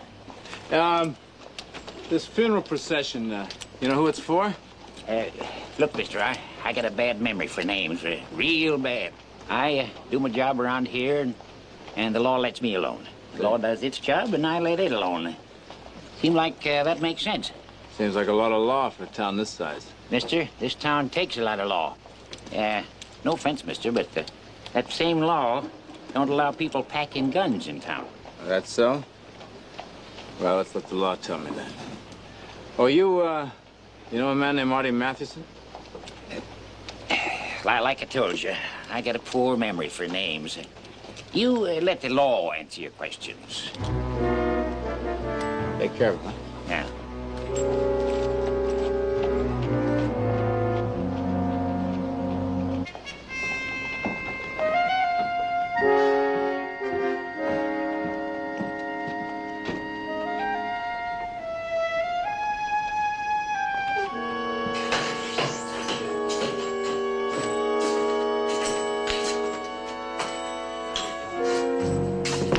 About a beer.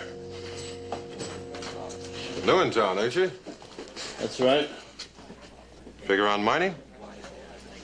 Figure on drinking me a beer if you'll draw it for me. I'm looking for a man named Artie Matheson. You know him?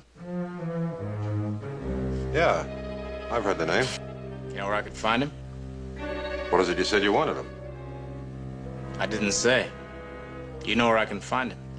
I don't know that, not for sure. You wait a minute. I'll see if I can find out. Thanks.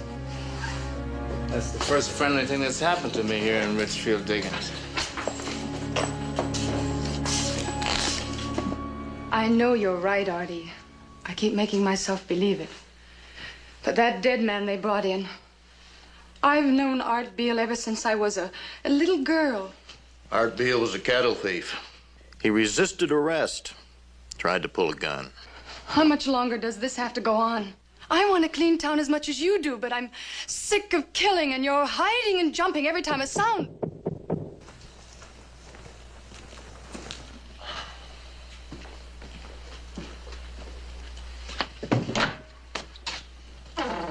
I thought I ought to talk to Mr. Mathewson. Well, don't stand out there. It's all right. Go ahead. There's a stranger in town. He looks like a walking arsenal, and he's asking for you. See what I mean? Every time a stranger comes within a mile of this Now, town. Melanie, what do you think about it, Gern? I'll take care of it. I always do, don't I? I kind of thought you ought to know. Well, thank you, Stretch. You did exactly right. I'll remember it. Thanks, Mr. Mathewson. Now, will you stop worrying about things? I love you so much. If anything should happen to spoil things for us... Nothing's going to happen. Look, you run along. And don't let Nick Fears keep upsetting you. Nick's only doing what he thinks is best. He's the most loyal ranch foreman on earth. I know it. And I'll make him like me yet.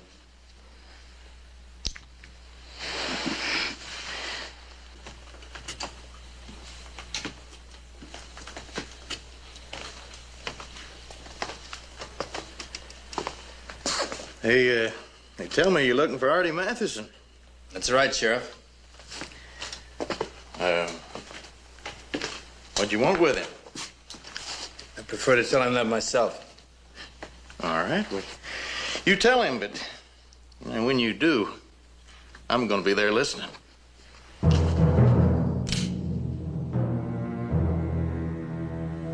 Come on.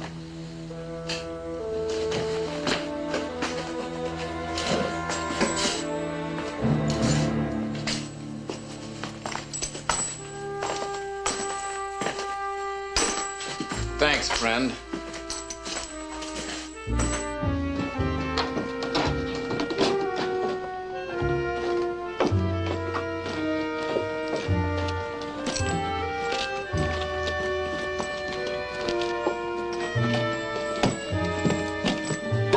All right, in there. You put me under arrest? I'll let you know. Well, you're the prettiest thing I've seen in town. How about having supper with me?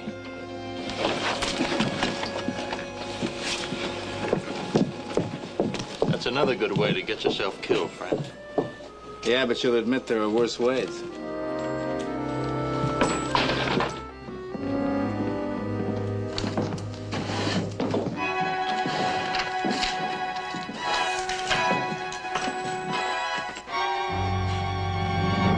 You know him, Artie? Yes, I know him. It's all right. I'll just stick around and make sure. I said it was all right. Now get out of here and leave us alone.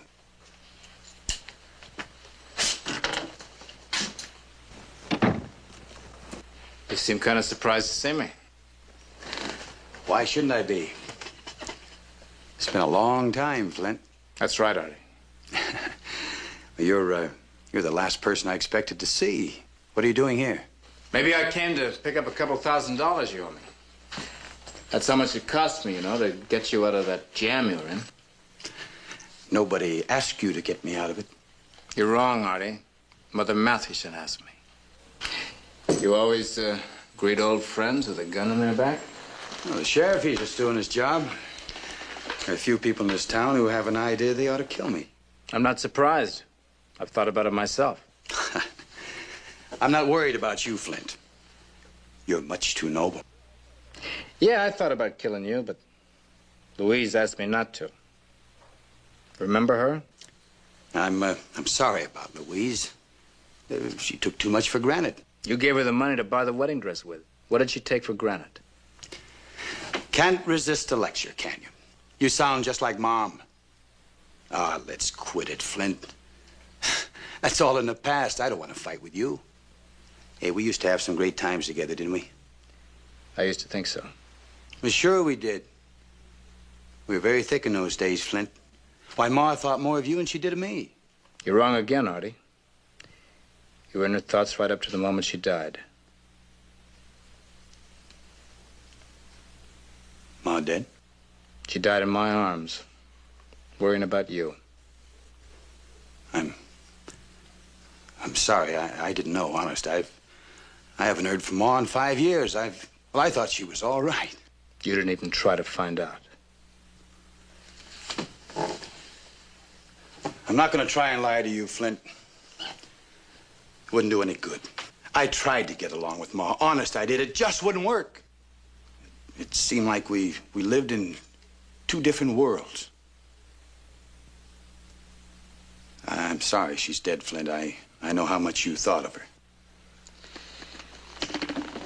Her death makes one big difference, though, Artie. I don't have to cover up for you anymore, and I don't intend to. Well, what do you intend to do? She was worried that you were in trouble, and I promised her I'd find out. Are you? What if I am? Any of your business? I'd make it my business. I told you that a long time ago. I'm a big man in this town, Flint. I started fresh the day I got here. People trust me. They admire me. That's something I've never had before. If you came here to drag my past through the mud or turn people against me, I won't let you get away with it. How far would you go to stop me? I'd kill you if I have to. Artie! See, I've known you a long time. Drop that gun, mister. I should have known, Artie. You always use a woman, don't you? You heard what the lady said.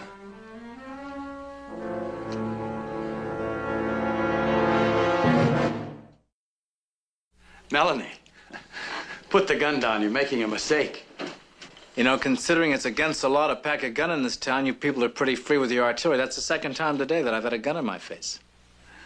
I'm telling you, you're making a mistake. This is Flint McCullough, my foster brother. I told you about him. McCullough? Foster brother? That's right. What was I to think? I mean, well, he had a gun. Oh, Artie, Mr. McCullough, I'm sorry, but when I saw you standing there pointing a gun at Artie... I understand, but believe me, I'd rather you try to slap my face again. It's much more ladylike. I'll explain later. Of course. Oh, Flint, please try and reassure her that nothing's wrong. Believe me, I didn't intend to kill him. What were you doing with the gun, McCullough? Artie gave it to me. I was just showing it to him. Yeah, that's it. I want to know if he still had the gun. Satisfied? If that's the way you want it.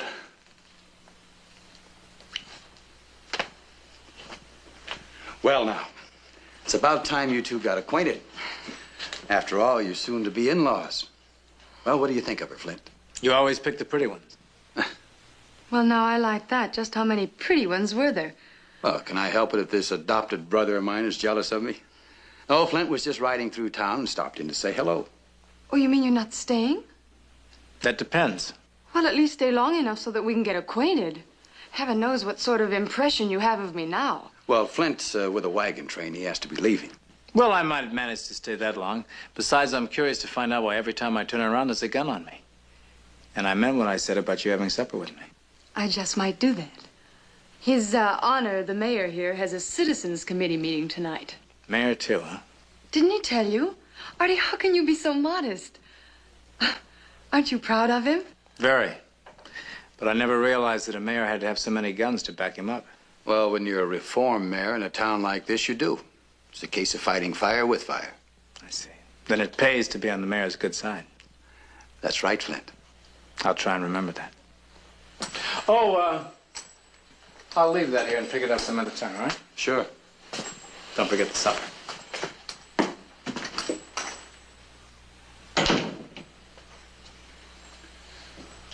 What's he mean about having supper with you?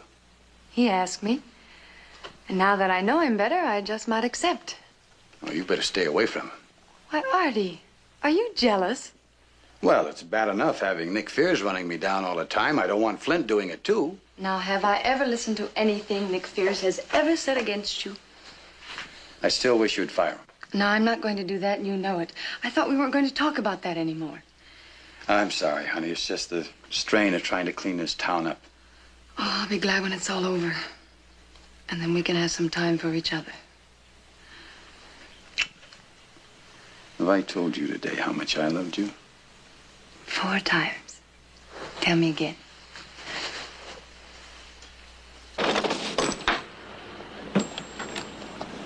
You been looking for me? Not as long as you're a friend of Artie Matheson's. And if I'm not? We like the way Artie runs this town.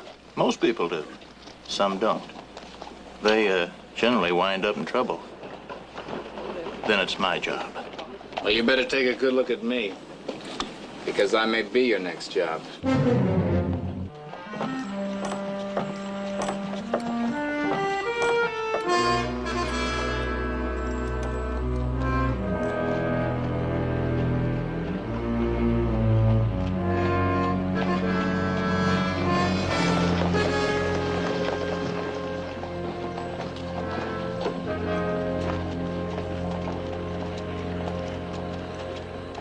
Quite a town, ain't she?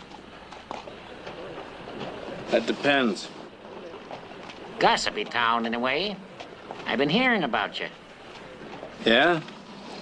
What'd you hear? Word is your foster brother, Artie Matheson. You must be pretty proud of him, ain't you? Haven't been here long enough to find out. How'd Artie get to be so big in this town? It seems like you ought to ask him, being so close and all. Of course, like I say, I don't see nothing and forget fast. You figure that came up heads or tails? Yeah, the way it flipped, I'd say it was tails. You're right. How did Artie get to be so big in this town? He's a big man. Real estate and politics. A hero, I'd call him. Artie gets things done. And if things don't get done the way Artie wants them to be done, somebody gets stepped on. It's a rough show, but Artie does good, and most folks like it. Except the people that get stepped on. Give you some advice, Bub. Artie Matheson is law and order around here, and it's good to have him like you. Here, tell he might be governor someday. I ain't telling you where I heard this. Politics is rough in this town.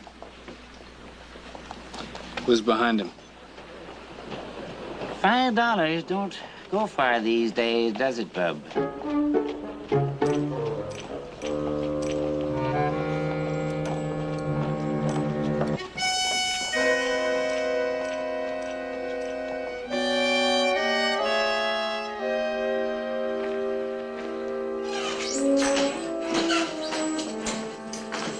Oh, there you are. Been hoping you'd come in. Just got in a new keg of beer. That's so?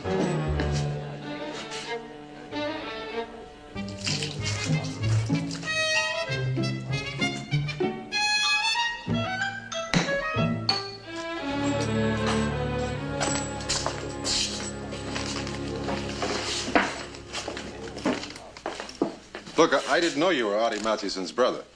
Seems to make quite a difference.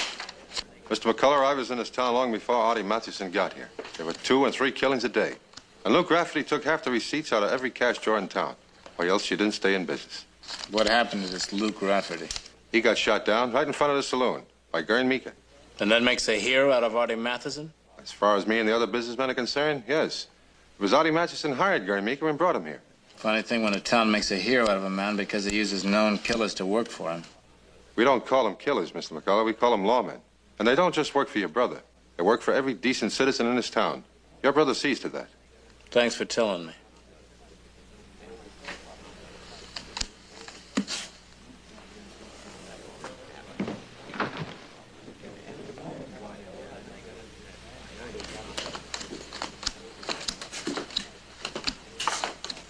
Hi, boys.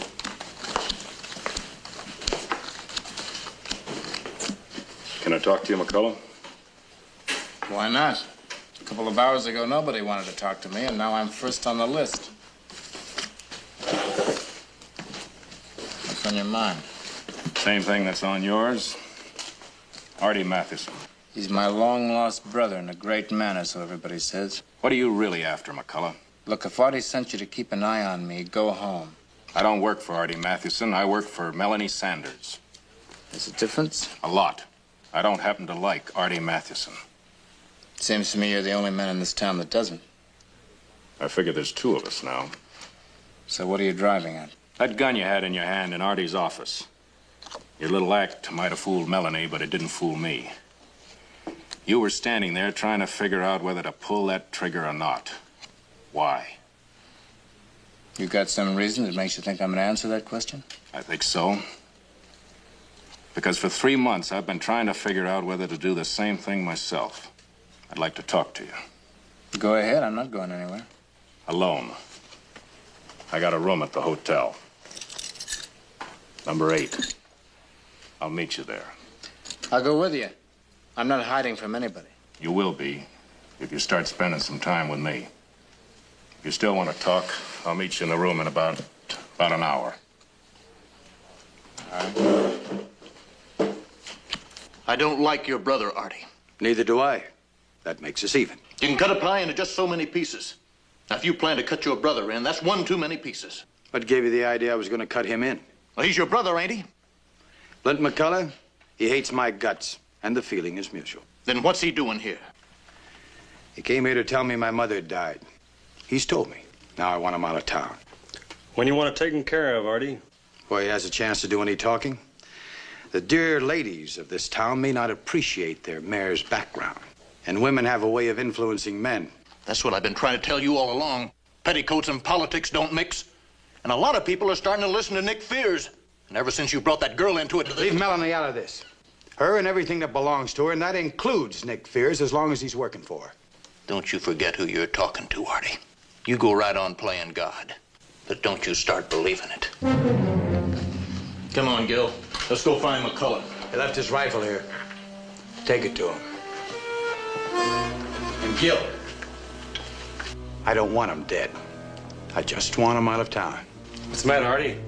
You getting soft? Why don't you try me and find out?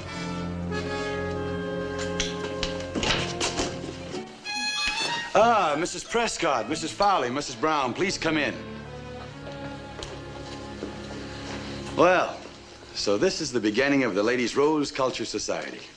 My, you look as lovely as the flowers you're about to raise. Oh, thank you. Sheriff? Have you seen Flint McCullough? He was in a little while ago. He's as touchy as a tea snake, ain't he? You know where he went? Well, not rightly. I saw him talking to Nick Fears. He gave him a hotel key. He keeps a room here in town, and I figured he was giving McCullough the loan of it. McCullough and Artie being brothers, and Artie and Melanie being... Yeah, thanks, Stretch. If he comes in, should I tell him you're looking for him? No, never mind. I'll tell him.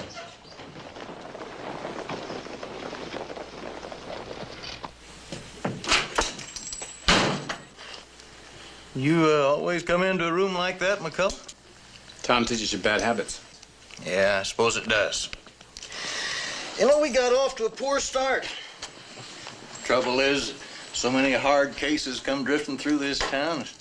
Man can't be too careful. That's what I figured when I opened the door. Well, I don't blame you. No hard feelings. You know, you left your rifle up in Artie's office. He figured you might be needing it. Thoughtful of him. Oh, yeah. Artie's like that. Real thoughtful. What do you want, Meeker? Oh, just want to have a little talk with you, that's all. I don't talk so good when I got a gun pointed at me. There, now. That's better. It made me kind of nervous. It make you nervous, Gil? Yeah, it made me nervous. Now, why don't you just sit down there and we'll talk this over real friendly-like. All right, let's get on with it. What plans does my brother have for me? You got this all wrong, McCullough. Artie's worried about you, that's all. He figures you ought to get an early start before it gets dark, because he don't want you riding around at night. Ain't that what he said, Gil? Yeah, that's what he said. He even sent your rifle along so you wouldn't have to go back for it. I don't intend to leave. Oh, no. I think that's a real mistake. Don't you, Gil? Yeah, I figured it would be. Look, why don't you go back and tell Artie that I don't bluff any easier than I did when I was a kid? Oh, no. I'm sorry you feel that way, McCullough, because I was hoping we could work this out real friendly-like.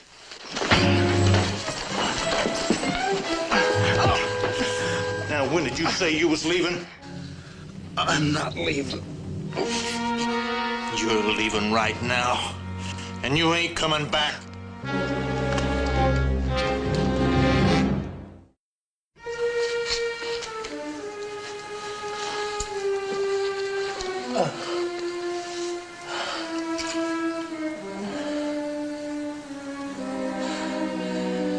Your trap worked pretty well. I walked right into it. You're wrong, McCullough. Come on, sit up. You've had a pretty rough going over. What happened? Fenton and Meeker, they they took a dislike to me. Did they, or did Artie Mathewson? My brothers disliked me since the day I was born. Where do you fit into this? I told you. I thought some of killing Mathewson, but I didn't do it because I didn't know whether I was going to do right or wrong. I thought maybe you could help me. How can I tell you that? It takes a lot to kill him, and it depends on how much you got against him. That's it, I don't know. I figured him for a crook, and now I find myself standing alone against the whole town. What are you, a do-gooder? I don't like to see people get hurt. People in general or someone in particular? All right, Melanie Sanders. I worked for her dad. I've known her a long time. Let me tell you something I learned a long time ago. You can't tell a woman who to fall in love with. Tell me, how did my brother get control of this town? Well, this was the wildest town in 17 states. You've heard of the Luke Rafferty gang? Yeah. They drove off cattle, burned houses, stole, killed. Nobody could stand up to them. Melanie's father tried it, and he was shot down in his own front yard. That's when Mathewson took over. The town's been quiet since then. Then why not leave it alone? Because I've got to be sure. Tell me, Flint, what kind of a man is Mathewson? Suppose I tell you what you want to hear. That he's rotten all the way through. That his mother died of a broken heart. That he's ruined the life of every woman who's ever got into his life. That there's not a decent bone in his body. Suppose I tell you that. If that was true, I'd put on a gun and I'd kill him before I'd let him marry Melanie. And she'd hate you the rest of your life. And I don't think that's what you want. But what am I going to do, Flint? You're asking the wrong man. Where are you going? I'm gonna get cleaned up and then I'm gonna pay my brother a little visit. And I'll talk to Melanie if you want me to, if it'll do any good. You said that wouldn't do any good. Well, maybe it won't, but if she ends up hating me, it won't make any difference. Because I'm not in love with her. Does it show that much? Yeah. It shows.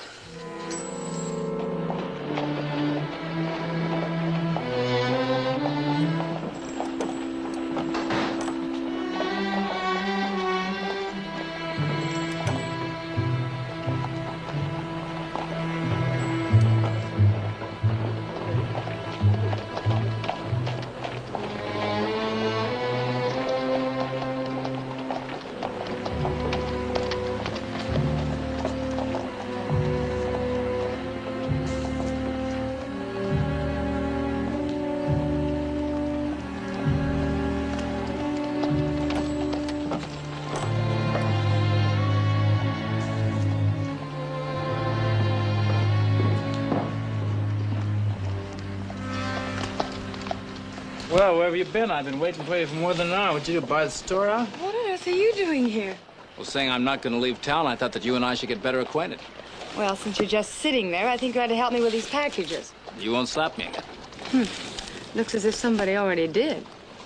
You mean this? Let me tell you how I got that. I went up to the bartender and I said, "Bartender, drinks for everybody in the house." I never saw such a thirsty group of men in my life. They ran right over me trying to take advantage of my hospitality. Looks like you shouldn't try to be so hospitable. Just a small sample of my big heart. You know, I've already picked out the restaurant we're going to have dinner in tonight. Oh, you sure do take things for granted, don't you? Not at all. I heard Artie say that he was tied up in a committee meeting. I'm starving, and you're much too pretty to eat alone. Oh, if there was ever any doubt in my mind about you and Artie being raised together, it's gone now. You're as glib as he is. I ought to be. I taught him. What can I do?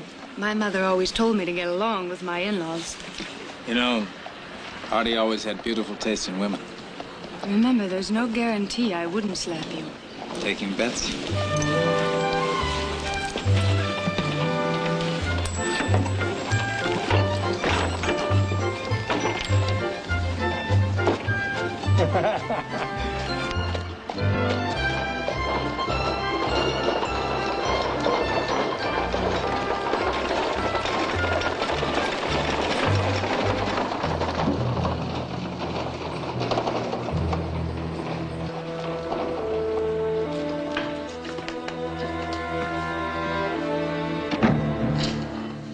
Don't you ever knock before you come in? What's the matter? You afraid we might see something we're not supposed to see? For all you know, I might have people in here. You got people in town. And what's that supposed to mean? McCullough. He's kind of stubborn. He's still around. I might have known you'd bungle it. I should have talked to him myself. Yeah, you should have talked to him, Marty. Because he likes to talk. He talked to Nick Fears, and right now he's talking to your girl. Yeah, we figured you'd want to know about it. You know, talk gets started, it's kind of hard to stop. Oh, not too hard, Gil. Art Beale ain't talking anymore. I don't want any more killing. Oh, don't you, Artie? Well, you're gonna get it. Because on the way over here, I saw Nick Fears, and he was carrying a gun. Well, I'm gonna tell him to take that gun off. When he makes a move for it, I'm gonna shoot him. I told you to leave Nick Fears alone. Well, you told us a lot of things. You said you were gonna soften this town up so we could move in, the way Luke Rafferty and his gang moved in. That's right, and we'll do it. But now is not the time. I think it is the time. This town is soft enough. It's time that they found out that we're not soft. A man as well liked as Nick Fears puts a gun on and gets shot for his trouble, this town's gonna fall into line real quick. All right. You kill Nick Fears. And you and Gil are through. We figured you might see it that way. But you got the wrong end, too. You know, you've been doing pretty well, Artie. But, Gil and me don't need you anymore. We're gonna start taking money out of this town right now. You're moving too slow, Artie. Look, I know what I'm doing. Just give me a little while. I'll talk to Nick Fears. You're not gonna talk to anybody. Gil and I are taking over. You're through. Don't try it, Artie.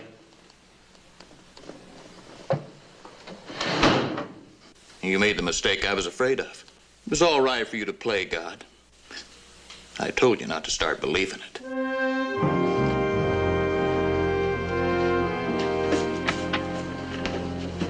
You be smarter than McCullough, Artie. Just leave town quiet.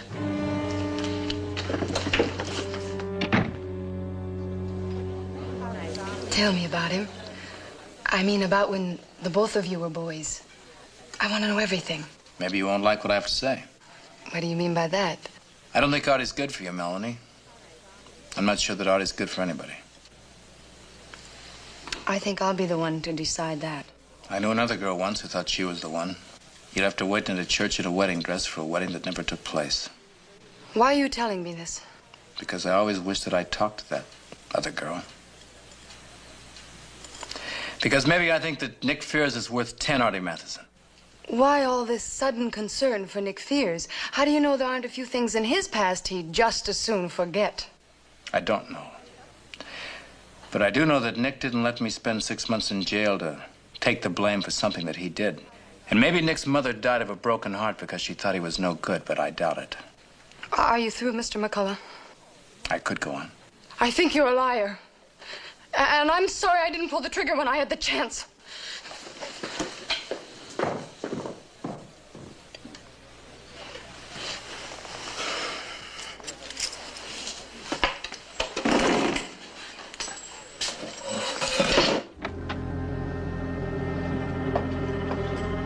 Baker.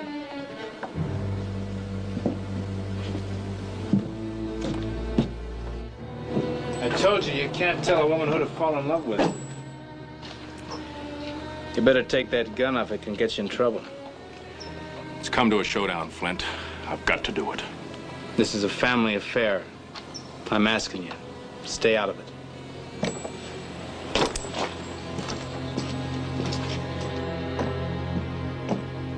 You got a gun on you, Fears?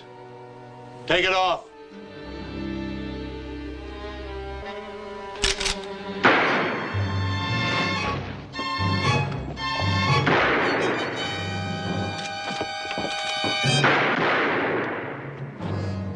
They don't seem to like the odds. Did you get it bad? No, I'm all right.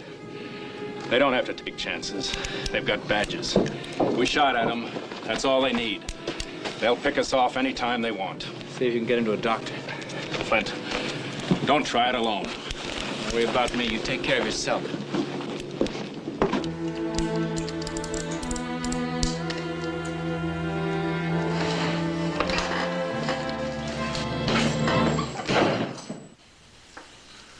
Well, I'm glad they didn't kill you, Flint.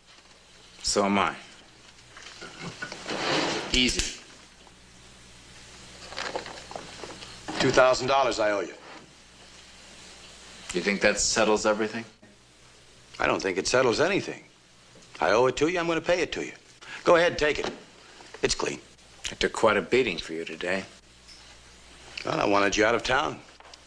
I was afraid what you might say to Melanie. It's been said. Well, I figured you would. But it doesn't make any difference. See, it's all a game. That's a good word for it, a game. I got to playing at being mayor of this town. I liked it. You'd be surprised, Flint. I did a lot of good around here. You expect me to believe that you're honest? No, not at all. Meeker and Fenton and I were in on it together. We hired a gun crew to run the ranchers off, and we bought their places for a song. We were going to take this town over. Would have worked, too, except for one thing. What was that? I got to believing I was honest. I thought I could get rid of Fenton and Meeker and really be the man I was pretending to be. But it doesn't work that way, Flint. I guess that's why I hated you and Ma. See, a man doesn't like hearing the truth about himself. Unless, of course, the truth is pretty. You know, you can hang yourself for that kind of talk. Oh, I hung myself a long time ago. Well, Meeker and Fenton will be along pretty soon. They're going to run me out of town. There's no sense in you sticking around to watch it. Sorry it couldn't have been different. So am I. You know, I wanted to keep Melanie out of it. That's where I made my first mistake. I was really trying to be the man that she thought I was. So long, Flint.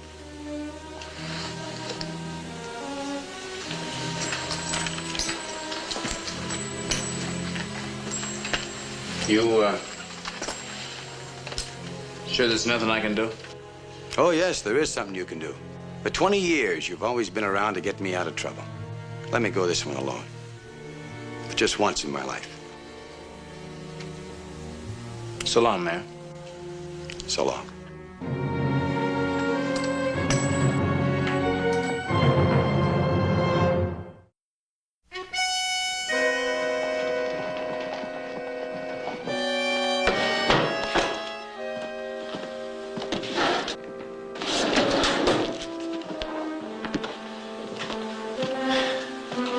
You're stubborn like McCullough, Artie.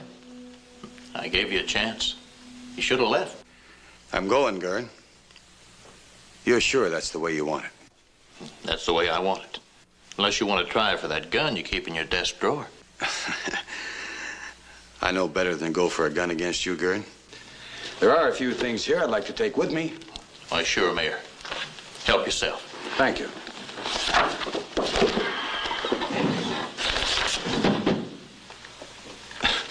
I'm surprised you're nervous.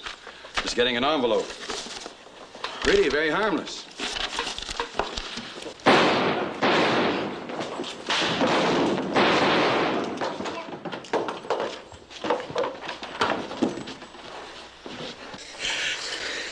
I told you to get out of here.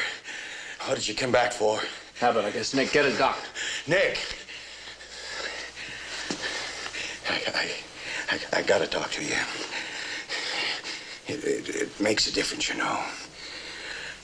I was in love with Melanie. I tried to be honest for her. But you just can't play both sides of the street. You told me that once, remember? I'll get a doctor. Nick. Yes? You take good care of her. Yeah, Artie. I'll take good care of her.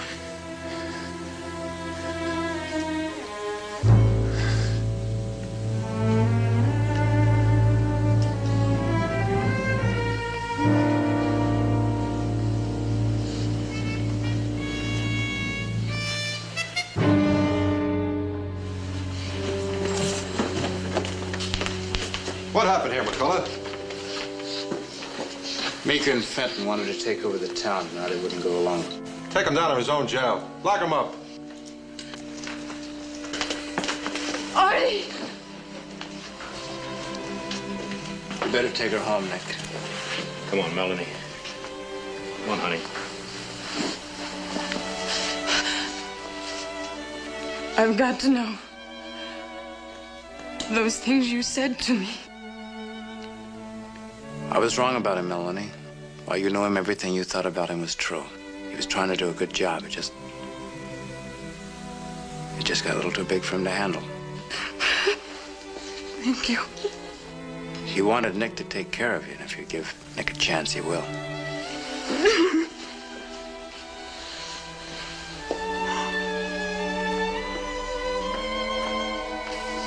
Come on.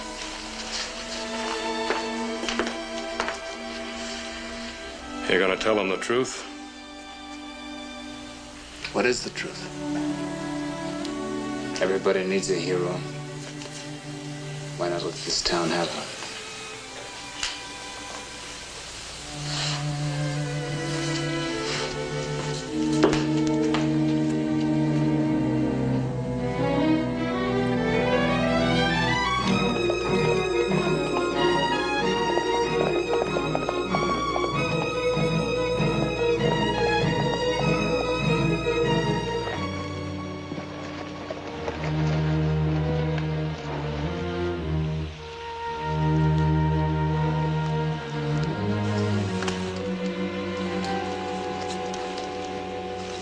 Everything all right here? Yep. Flint, we gave her a church burial like you asked. Yeah, I saw it. Anything else you want to tell me? He's the mayor of Richfield Diggins, and the people are going to put up a statue to him. But I didn't kill him, if that's worrying.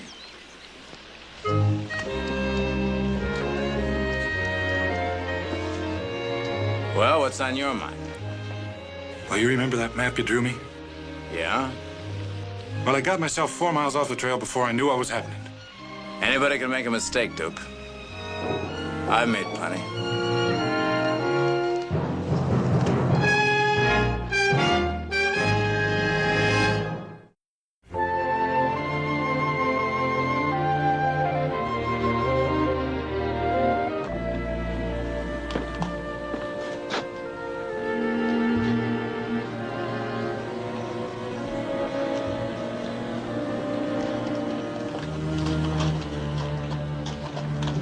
Let's go, Ben.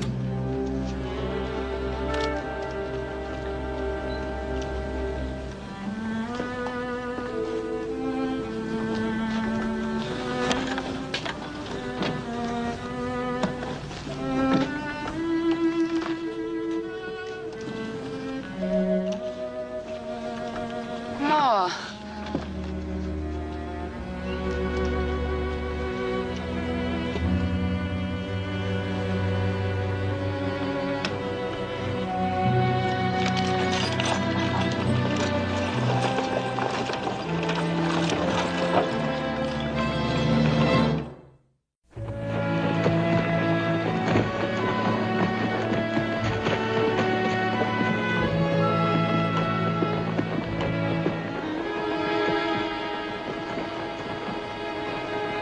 There's your train, Ben.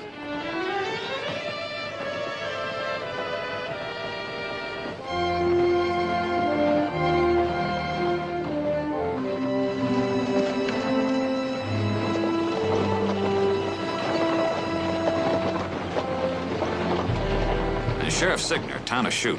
Got room on your train for another wagon?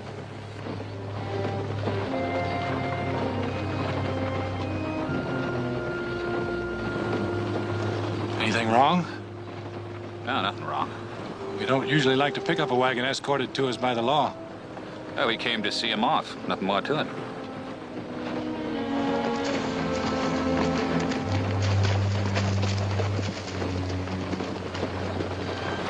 What's your destination? Anywhere. This train's going clear through to the coast. Suits me. Any women with you? No. Just me and my...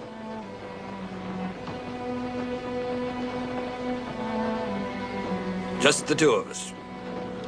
Oh, we might as well get acquainted. My name's Duke Shannon. Ben Morrell. My boy Terry. We'd better get rolling.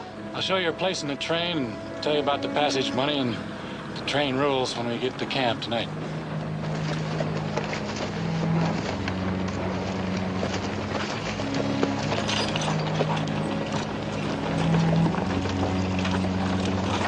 Maybe we should have told them about the boy. I wouldn't have done any good. He's Ben Morrell's problem, Joe. The cross he'll have to bear.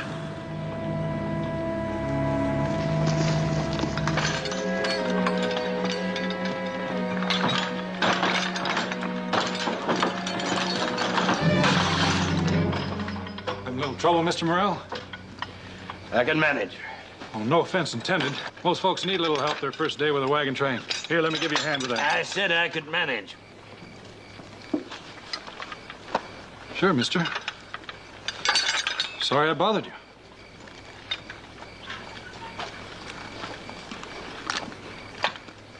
Mr. Hawks said to ask if you'd care to have supper with us.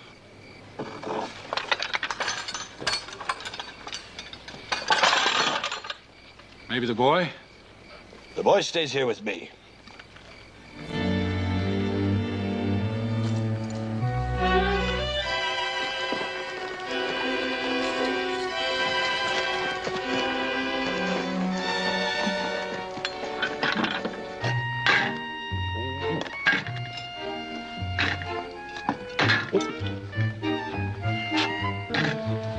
You know, Bill, I've been thinking.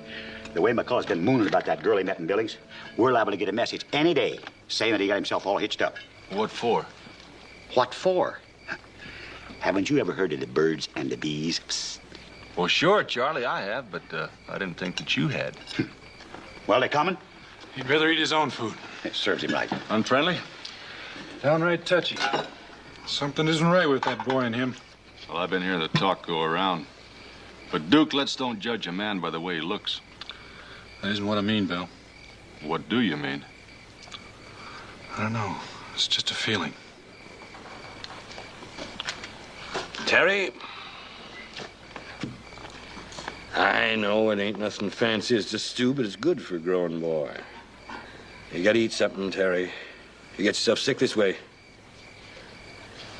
it's no good. Thinking about it, I mean, won't help. I don't want any food. And I don't want to eat with you either.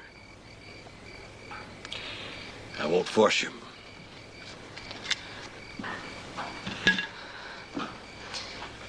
They didn't want me back there, did they?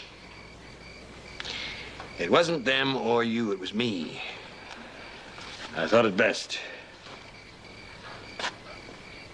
He believed you, the sheriff and the others. And they didn't believe me.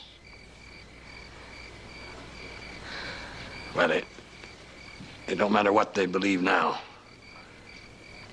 We're going to California. It matters to me, and I ain't going to California. I'm going back home.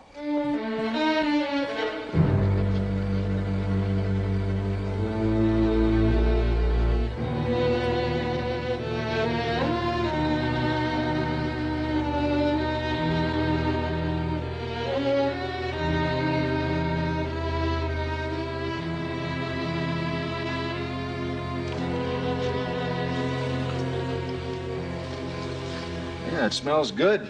Better than Charlie's stew. Understand now why you didn't feel like joining us. You come for your money? How much? Well, depends on how far you're going with us. Of course, that can wait till Mr. Hale gets back. That enough to get me to California?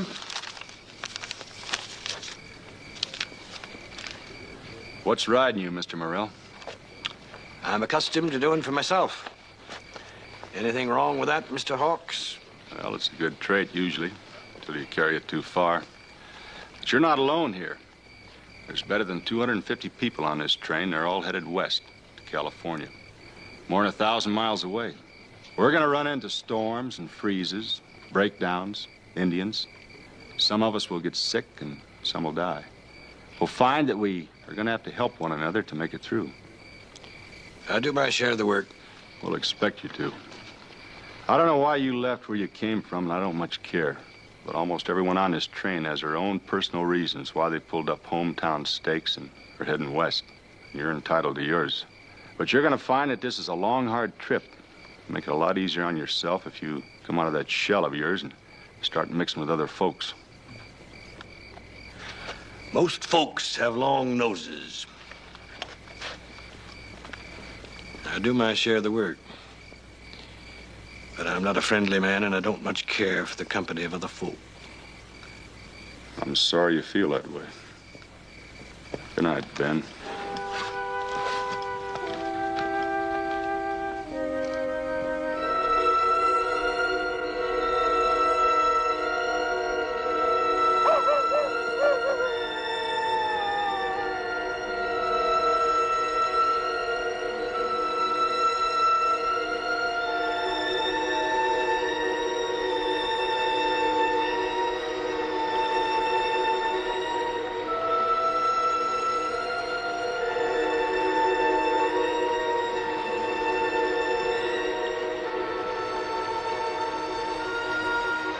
Letty!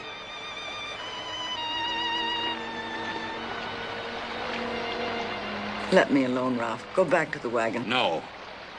It's the devil's work you're doing. She promised me that it would work at the full of the moon. She said I was cursed, that it was my only hope. That gypsy camp outside Fort Rollins. That's where the money went. Oh, Ralph, you... You know I've tried everything else. Doctors, midwives, prayers. A barren woman is a lonely woman, Ralph. If it's the Lord's will. The Lord's will? The Lord's will that I be childless. We've been married for 10 years, Ralph. And in all that time... Letty, come back to the wagon. No. Please. I'll come back later. I'll come back later.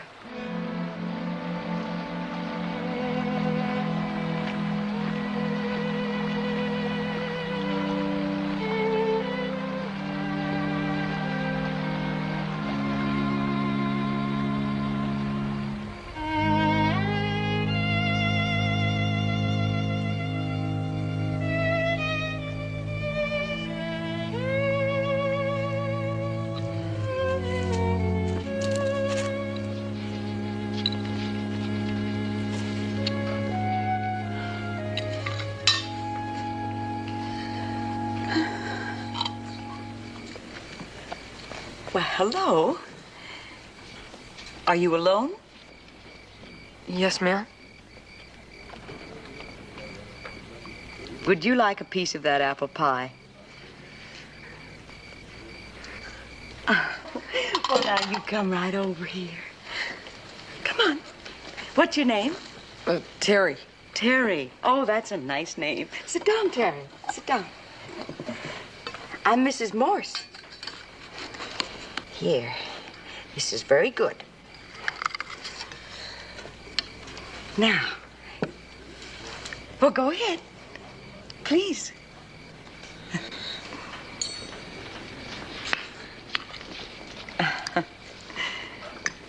Well, you are hungry. Didn't you have your supper? Didn't your father feed you? He didn't, did he? He doesn't like me. And that's the way he punishes you, by letting you go without your supper. Well, I'll just fix you some. Ralph, this boy is hungry. I just saw your father, boy. He's worried about you. Well, he should be, leaving a boy go without his supper. Now, you go right ahead. I'll fix you something. Terry? Past our bedtime. We better get back to our wagon. Terry, you come again sometime. Better go with your pa.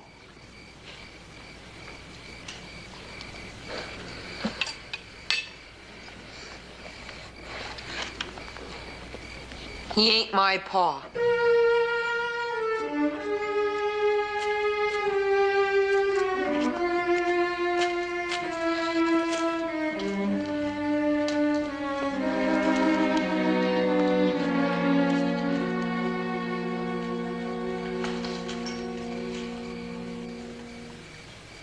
I'm your father. No. And you're not my father. Well, you're all tightened up inside like a knot that won't come undone, I know. How do you know? All I want to do is just go back home. I don't care what they said. I just want to go back home. Well, we're not going back there, not for a long time, son. Terry, you've got to forget. No. In time, you will. You will in time, son. Things will be better in California. We'll get a new start together. They won't want me there. Nobody wants me.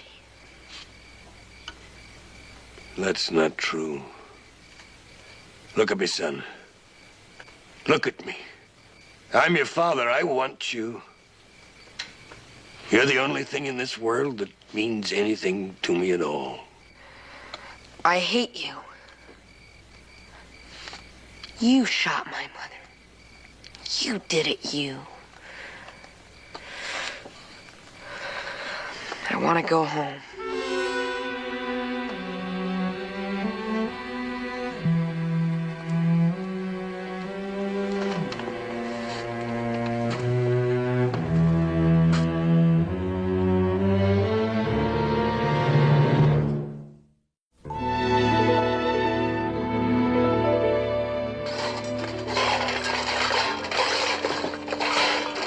You lose something?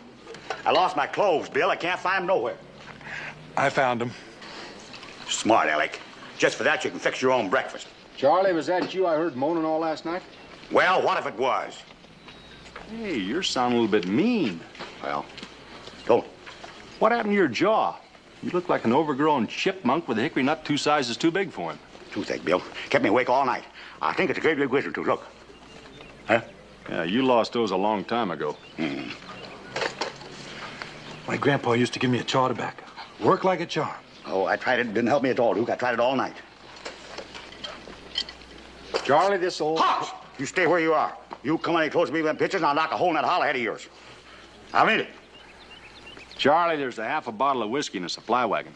Why don't you go get it and try some on that tooth of yours? Yeah. Oh, wait, if that doesn't work, we'll have to take you back to that town we passed yesterday and have the dentist yank it out for you. Oh, no. That'll work, Bill. I'll get the whiskey. You, good hand with flapjacks? Nope. You? No. Well, I guess this is better than starving until Charlie's back on the job. That doesn't worry me half as much as that sky up there. You know, Duke, we're in for a spell of real bad weather. Better get an early start this morning and take the North Fork Road as far as Ben's Canyon. Check the river.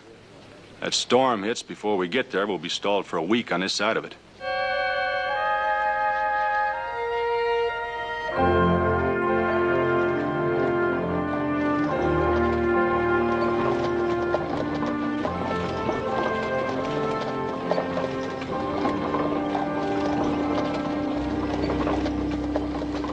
My, he's a handsome little boy, Ralph.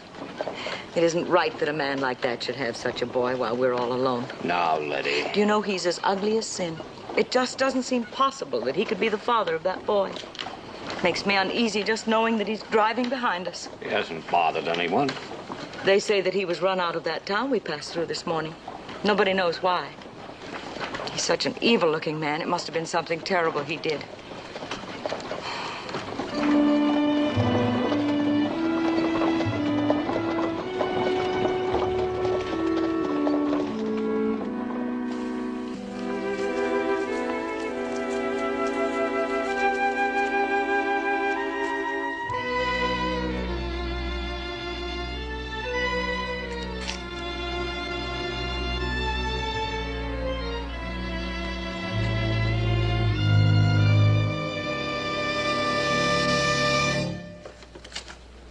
Winchester carbine. Ever handle one before? I was about your age when my grandpa showed me how to handle one. We used to go deer hunting together. Here, take a look. It's all right. I took the cartridges out. One thing to remember about a rifle, though. Don't ever point it at anybody unless you mean to shoot. No. No!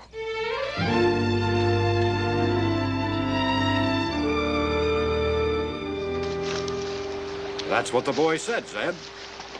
Letty and I both heard him. The boy ran off like he was afraid of him. Upset my wife pretty badly. She was only trying to be nice to the boy. Always figured there was something wrong about him. The way he joined us back there, with a sheriff's escort all around his wagon like they was running him out of town. We're peaceful folks here, Ralph. Just plain decent people with nothing to hide. I figure we ought to do something about him. If he wasn't good enough for them townspeople back there, I don't figure he's good enough for us. It's the boy I'm worried about.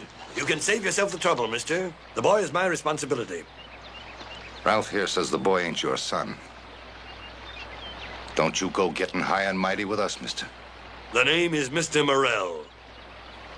We've got a right to know.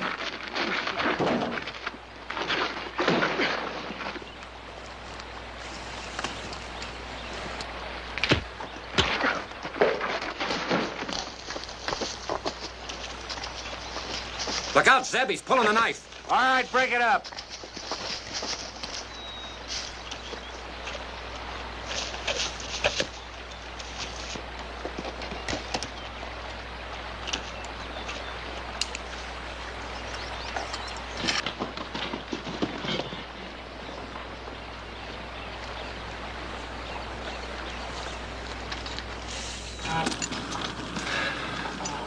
Go on inside and lay down, Charlie.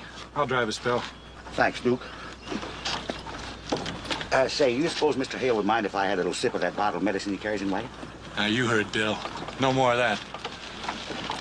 Only thing that'll put you out of your misery, Charlie, now is to have it yanked. You think it'll hurt? Nah, not a bit.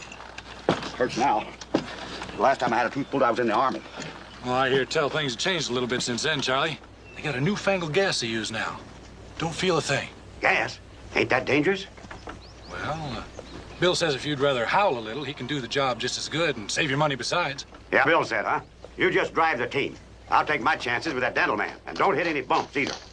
Ooh. Oh. All right, Duke, roll him out. Let's go! Yeah!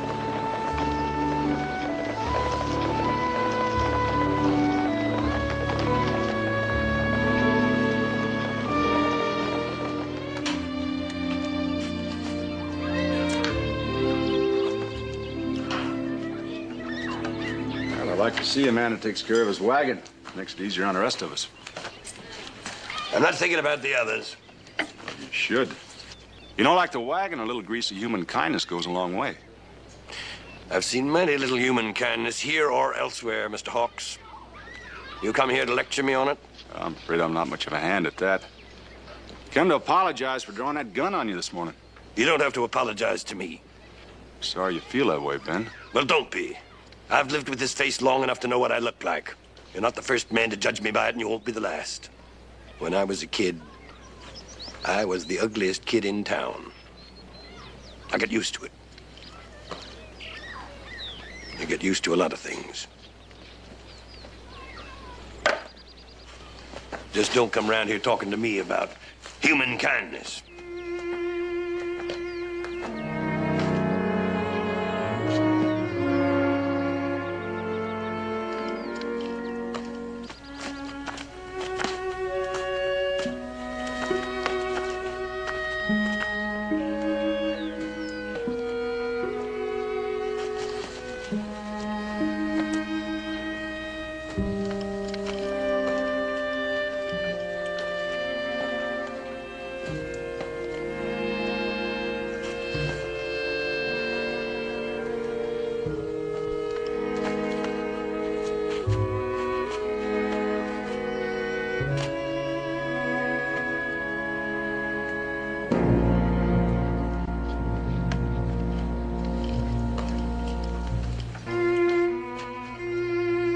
Terry!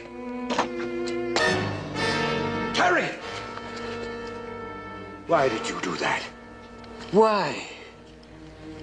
Terry, they don't hate you. But I didn't do it.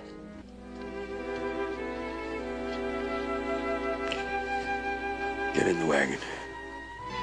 Go on.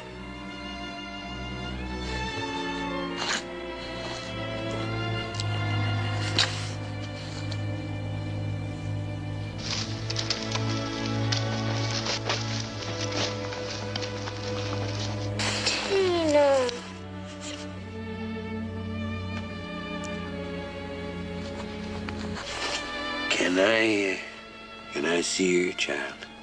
Tina's mine. Why, I know she is. But maybe I can fix it for you. Tina's my friend. Papa want her back home at the fair. Can you fix her and make her well? Well, now, I think maybe I can. Why, sure. A little glue. She'd be just like new. Well, that's like a little poem, isn't it? Mm-hmm. A little glue. She'd be just like new. A little glue that's like new. I like you. Tessie. I'm sorry, ma'am. It was my doing. It was an accident. The doll was on the ground. I wasn't looking. You come here, Tessie. Right away. But, Mama, he's a nice man. He's gonna fix Tina for me. A little glue, be just like new. Do like your mother says, girl.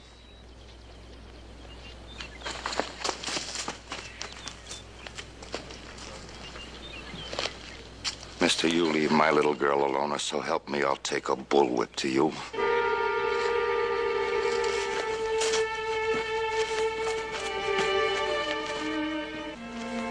The grease of human kindness.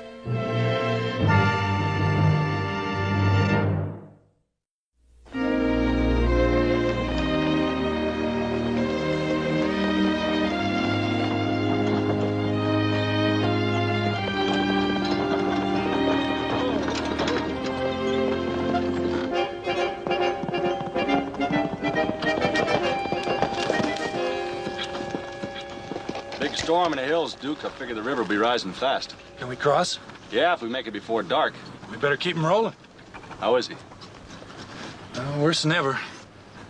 Well, there's no sense in listening to him moan another night. Take a couple saddle horses and ride back to that town where we picked up the Morrell wagon. Ought to be somebody there qualified to pull teeth. Who'll drive the wagon? I was driving wagons before you were chasing grasshoppers, sonny boy. We'll meet you on the other side of the river.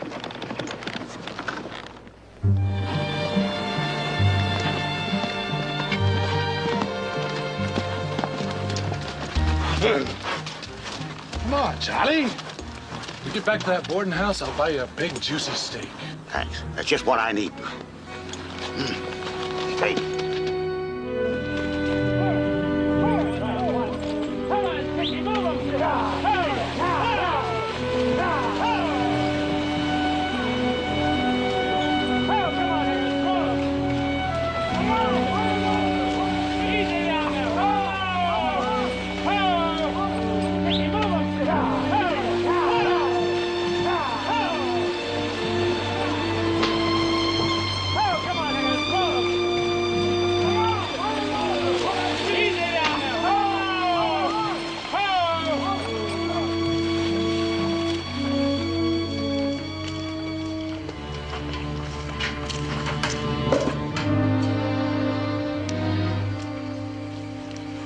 Evening, Ben.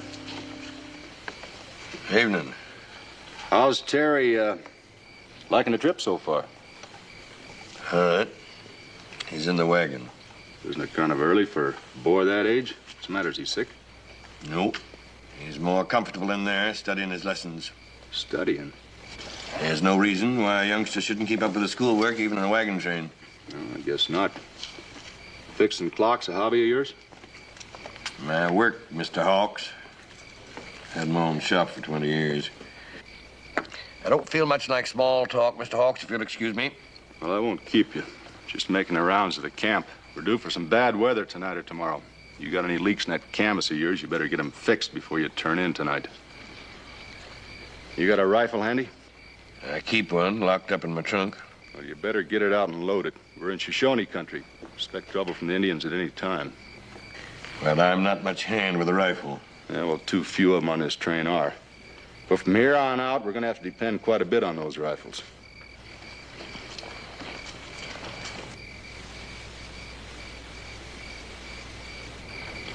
Ralph, do you hear me? We've got to do something about that boy. Ralph? Now, don't make out that you don't hear me. I've known you better than 11 years, and you always do this to me. You always play deaf when I want a decision from you. It's none of our business, Letty. Well, whose business is it then? I heard that boy crying last night. I know I did.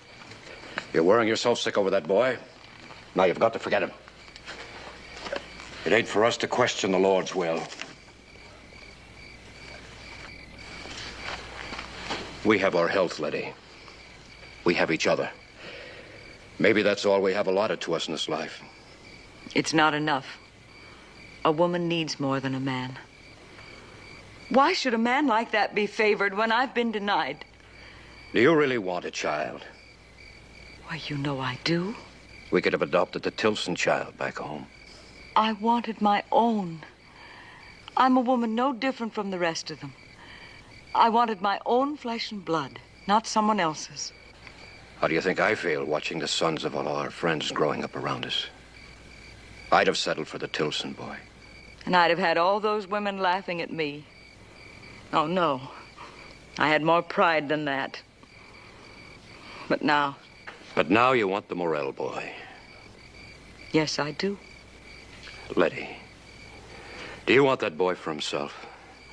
To raise, to love? Or do you want him only out of pride? To make you feel equal to the other women around you? Well, does it matter why I want the child? Yes, yes, Letty, it does.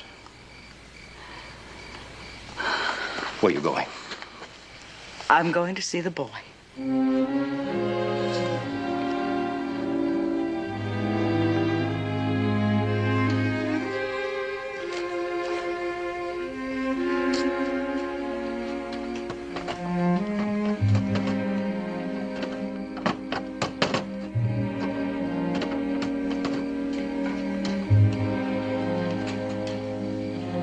Terry, are you in the wagon?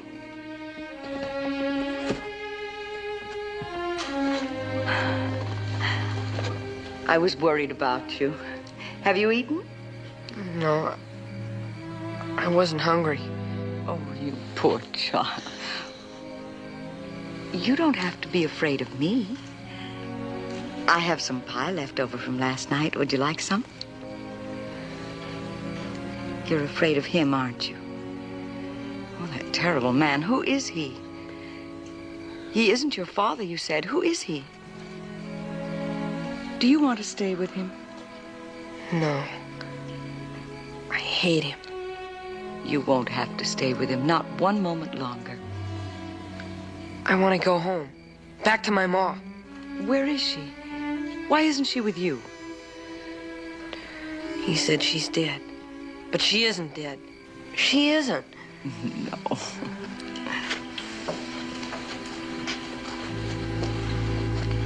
Get in the wagon, Terry. You have no right to this boy. I'll be obliged, Mrs. Morse, if you attend to your own affairs. Your husband is probably waiting for his supper. I suggest you fix it for him. You can't get away with this. We're decent, law-abiding people on this train. And we will not stand for your mistreating this boy. Get out of here. You have no right to him. And I'm going to see that he's taken away from you. And I'm going to see to it right now.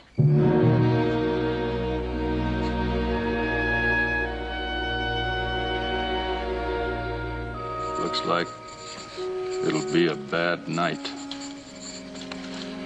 Hope Charlie and Duke have sense enough to stay into town. Sure would have liked to have been here when that dentist clamped down on old Charlie's tooth. Mr. Hawks, we would like a word with you. Well, that's what I'm here for, ma'am. Go ahead, tell him, Ralph. It's about the Morell boy. What did he do? Oh, it isn't the boy. It's that evil man that calls himself his father. Now, we feel that that man has no right to that boy, and we want you to take him away from him. You just hold on a minute, Mrs. Morse. Neither me nor you or anybody else has the right to take a boy away from his father. Yes, but he's not his father. Are you sure? The boy told us so himself last night. Anybody can see he ain't the boy's father. How? Why, by just looking at him. Mr. Hawks, I got 2 boys of my own.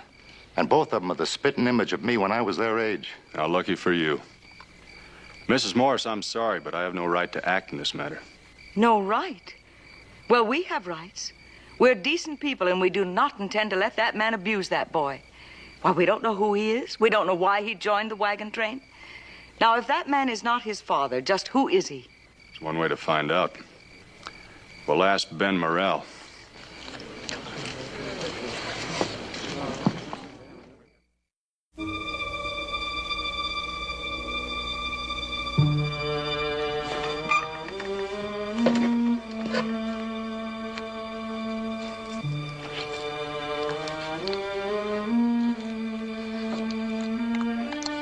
Is there gonna be any trouble?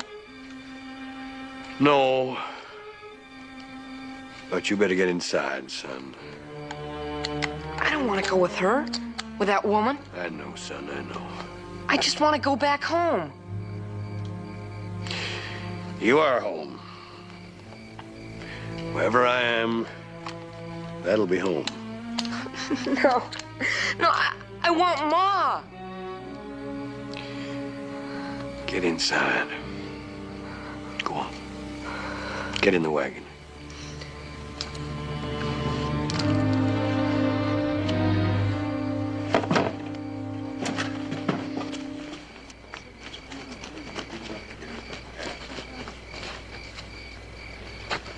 There seems to be some concern here about you and the boy, Ben. Your concern, Mr. Hawks, or hers? My concern, too. Are you the boy's father? Yes. He's lying. The boy said no. Is the boy up? Don't you believe me? I do. Some of these people don't. You better ask him to come out. It won't do any good. You see, he doesn't want us to talk to the boy. Terry? You better come out of there, Terry.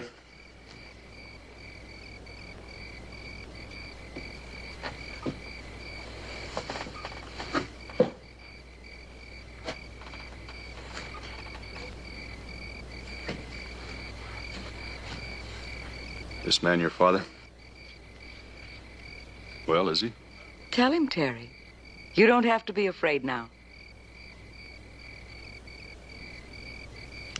His name is Terence Baker. I married his widowed mother when he was 3 years old. Is that right, Terry? He's afraid, that's why he won't answer. I don't believe you. I raised him for almost 8 years. He is my boy, Mr. Hawks. And why did you leave the town of Chute? My wife died. Now, will you good people please leave us alone? No. I'm not going to leave that boy with you. Why, he's afraid, you can see that. If this man is his stepfather and raised him as he claims, then why is the boy afraid to admit it? Mrs. Morris. I want that boy. I can make a decent home for him. Get her out of here, Mr. Hawks. Nobody has taken my boy away from you. Get back to your wagons. You believe him? Till I learn different.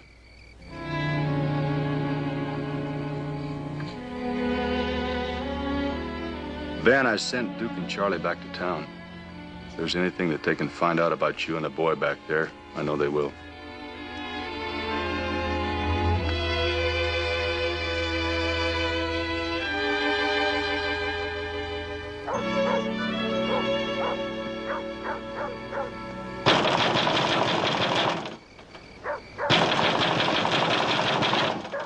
Well, I guess he ain't home. Let's go. He's asleep, most likely. Well, let him sleep. You boys looking forward to spending the night in the calaboose? Oh. Hello, Sheriff. We were told to try this place for Mr. Bentley. He pulls teeth. It's after his office hours. Yeah, but this is an emergency. It sure looks like it. Hey, you'll find Bentley over at the church. He leads the men's choir. That settles it, Duke. There ain't no psalm-singing preacher going to put his hand in my mouth. Well, Bentley ain't partial to anyone interfering with him when he's at choir practice. We'll join him with the choir. Which way to the church? Yeah, aren't you with the wagon train that came by this way yesterday? Yeah. How's Ben Morrell making out with the boy? Why? Nothing. Just a minute, Sheriff. I'd like to ask you about Ben Morrell. He's not made himself too popular a man with the train, and some of the folks have been talking. Rumor about him being run out of this town. I'm sorry to hear that. No, he wasn't run out of town. Ben, well, something happened that made it hard for him to stay. I was hoping there wouldn't be any trouble. Ben asked me not to say anything when he joined the wagon train, but, well, I've been thinking it over and worrying about it. I'll come along with you, lend a little official support for you with Bentley. Yeah, it's a long, tragic story about Ben and the boy.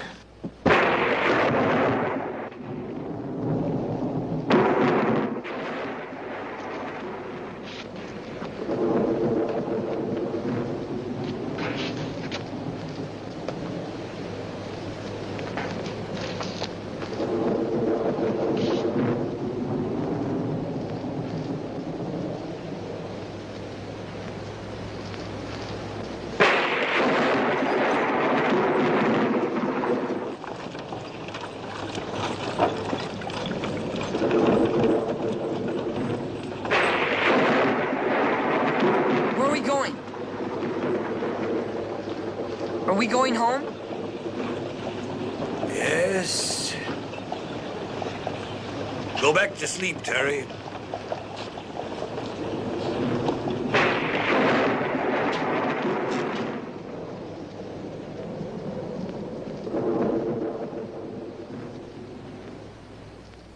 Mr. Hawks.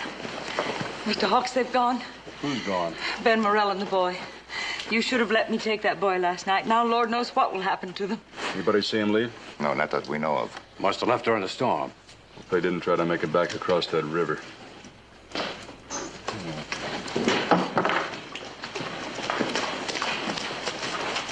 Thought you two had better sense than this. Why didn't you stay in town? We planned to. After we had a talk with the sheriff, we figured we'd better get back right away. Yeah, it's about Ben Morrell. And the boy. Yeah. I knew there was something wrong with that evil man. Not the man, the boy. He accidentally killed his ma. Shot her with a rifle. Boy killed his own mother? It's not a very happy story, Bill. From what I got from the sheriff, she wasn't much of a woman. She deserted Ben and the boy shortly after she married Morrell. Just ran off. She came back about a year later, but she didn't come back to make a home for Ben and the boy. The sheriff said Ben and his wife had fought. Terry came home. I guess he thought Ben was hurting her. He had a rifle and there was an accident. Ben never let the boy know how his ma really felt about him. The sheriff said she hated being tied down with a child. And Ben Morrell wasn't run out of town? No. It was his idea to leave. He was thinking of the boy.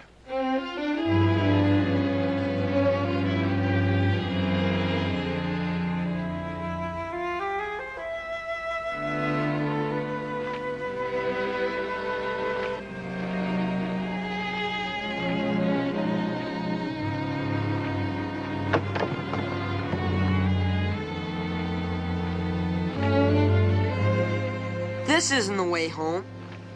This is home till we get settled again. You lied to me. I've never lied to you. We'll wait till the other wagons are gone, then we'll go back. Back to Ma? No. Sometime we'll go back there, but not now. You just don't want to ever let me see her again, do you? You want me to believe that she's dead? That I shot my own mother? Listen to me, Terry. She is dead. You've got to accept that. You've got to face the truth. No. No, that's not the truth. It was an accident. I love my mother. I loved her. And she loved me. You know that. She was your mother. I couldn't shoot my own mother. I just couldn't. It was you who shot her. No, Terry. You've got to understand what happened. You thought I was hurting her. I was only trying to help her. To help you. I didn't want you to come home and find her drunk again. No. No, that's not true. I didn't do it. I loved her. I love my mother. If she's dead, you killed her.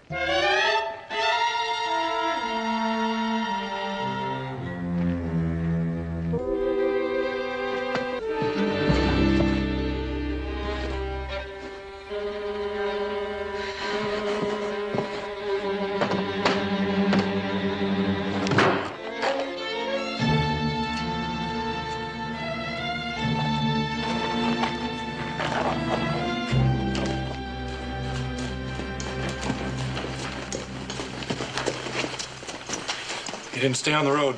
Turned north about half a mile up. Shoshone country. We'll need 8 or 10 men with good horses. We'll have to spread out wide in order to find them. I'll come. I think we owe Ben Morrell that much.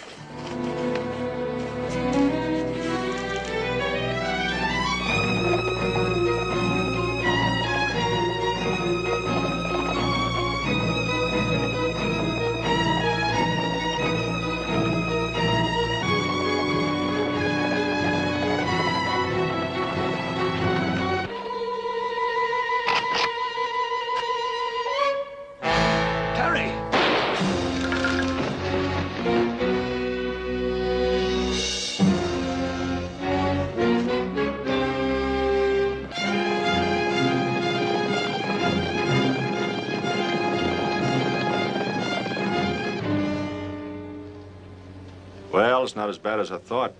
Bullet drove a hunk of wood right into his side. Where's Terry? Oh, he's probably up there hiding someplace. He tried to kill you, didn't he, Ben? That's not his fault. Not his fault, Mr. Hawks. He killed your wife, didn't he? That was an accident. He saw me struggling with his mother. He tried to stop it. It's the boy that matters now. It's Terry. He's got to be made to understand. He's got to realize I love him. I love that boy and he needs me. Ben, he shot you. He didn't know what he was doing. Now he's out there somewhere alone. Mr. Hawks, you've got to find him for me. You've got to find him. Get him in a wagon, put a bandage on his side. Come on, Duke.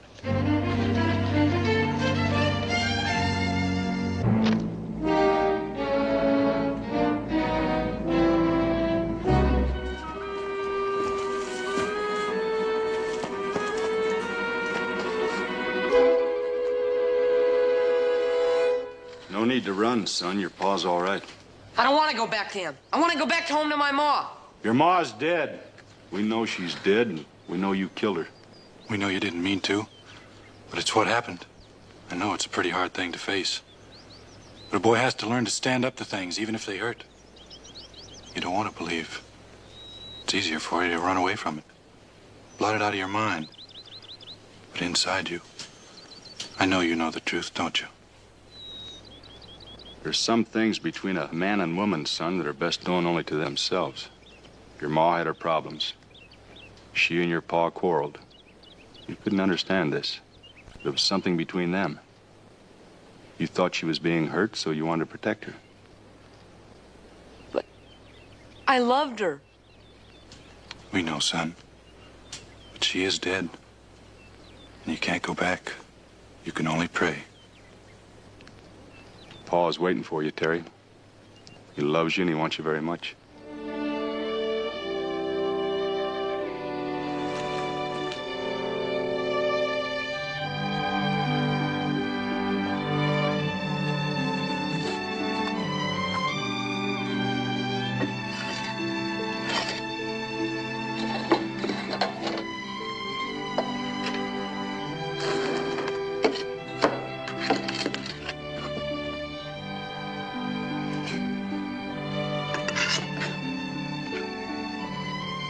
You know, Duke, if love and understanding can help that boy, one day he's gonna make a fine man.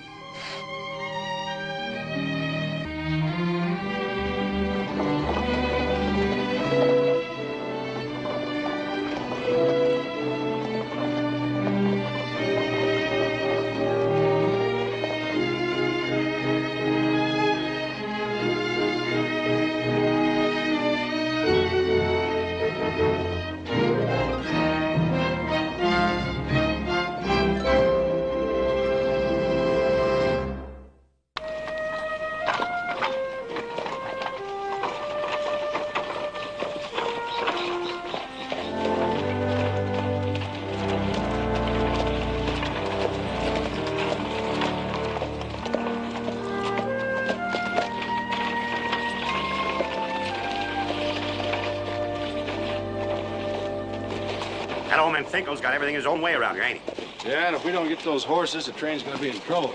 Well, maybe we'll just have to pay him his $40. But and only get 25 head and half of them stabbing to death, don't you believe it? Well, suppose we don't get the horses. Nothing says we can't have a drink, is there? Come on. Charlie, we got things to do. Wait a minute, Bill. Maybe the bartender knows where we can get some horses. I once knew a bartender was a horse trainer. Come on. Charlie? Yeah. Oh, shh. What's that? Let's find out.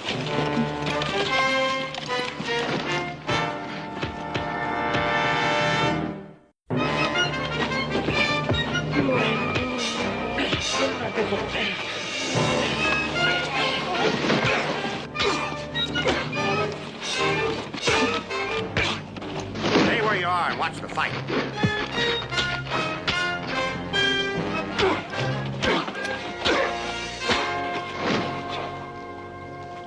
Now get. You heard what the man said. Get. Oh, get. Take your friend with you.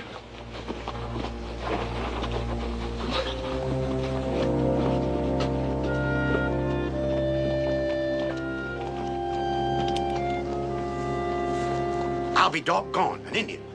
Let's get him to our room.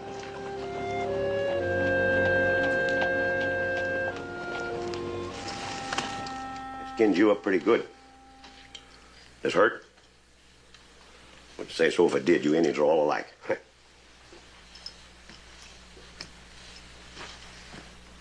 There you go. That looks pretty good. Thank you. You're welcome.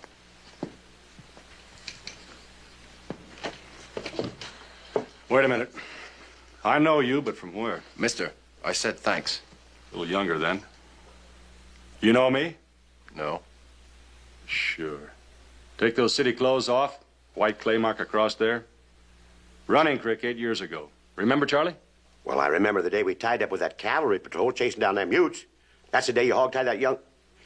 Is he the one? Yeah. You tried to lift my scalp. You were just a young kid. Do you remember? I remember. You turned me over to the cavalry. Looks like they did a pretty good job with you. You think so? Kind of dutified. I remember the day Bill brought you in, screaming and scratching. What'd they do to you, boy? Try to make a preacher out of you? A white preacher? What was your name, John Turnbull is the name they gave me when they tried to civilize me. What are you doing here in Pueblo? The Utes were in Pueblo before there was a Pueblo. I'm a lawyer. Indian lawyer? Is there anything wrong with that? No. I just never heard of any Indian lawyers before. That's a pretty tough row to hoe, isn't it? You did me a favor today. I'm grateful. If I can pay you back, I will. But it's not going any further than that. You don't like us, do you? No. Why? Look in the mirror. Have you looked in the mirror lately? I'd look more out of place in New York than you would. I'm a Ute Indian. I don't want to be anything else. I wear these clothes because lawyers dress this way. They took away my buckskin and put me in broadcloth, but it doesn't go any deeper than my Indian hide. And that's one thing that even Columbia University can't change. That's a pretty high-flying education. For an Indian. I didn't say that. You said that you'd repay the favor if you could. That's what I said. We need horses. See, T.J. Fingal. We saw him. How's business, Mr. Lawyer? How many horses? 50. Good ones. $20 a head. That's $1,000. $1,000. Maybe you'd like to meet my partner. Maybe we can talk about those horses. See you later, Charlie. Yeah.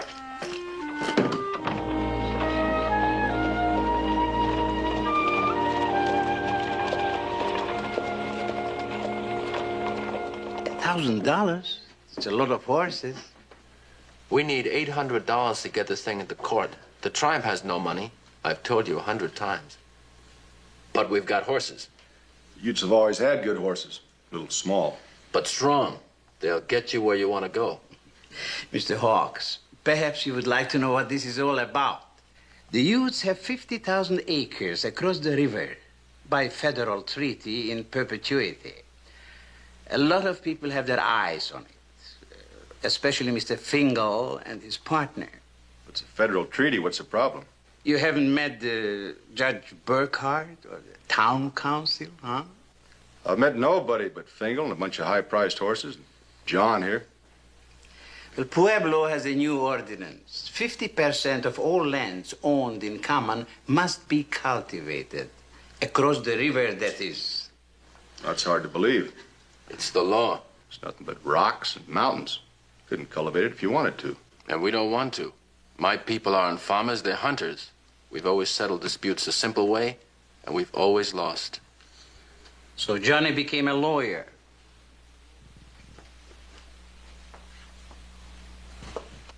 We can't beat you people with guns. You've got too many of them. But I'm going to turn your own laws against you. If your precious Constitution means what it says. It usually does. But not for Indians. $800 in phony court costs. You call that constitutional? I called it Mr. Fingal and Judge Burkhardt. I didn't come here to get mixed up in your local arguments, Mr. Solomon. But if the Utes have a federal land grant, you can't beat it. Not if we can ever get it to court. But I can't go into court. You what? Well, it's a strange interpretation of the law. You see, here in Colorado territory, an Indian is not permitted to drink. You drink in a saloon is a bar. Ipso facto, an Indian is not admitted to the bar. And just in case somebody would ask too many questions, Judge Burkhardt holds his court in Mr. Fingal's saloon.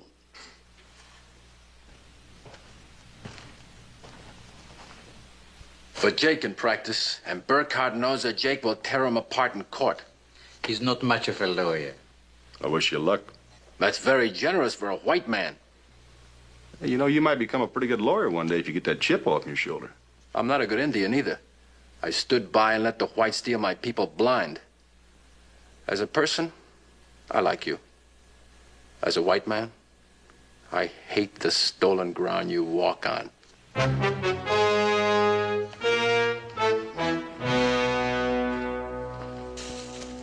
What tribe are you from, Mr. Solomon? Comanche or Cheyenne? The tribe of Levi. Jake's different.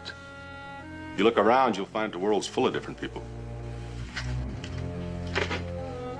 $1,000 for 50 good head. Is it a deal?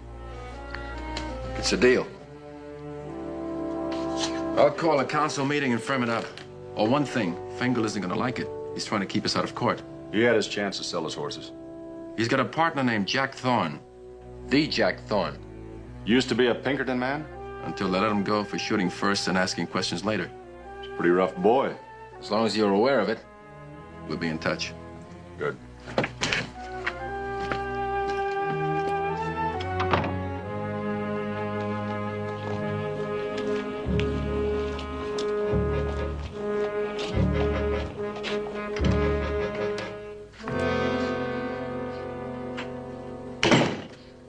Well?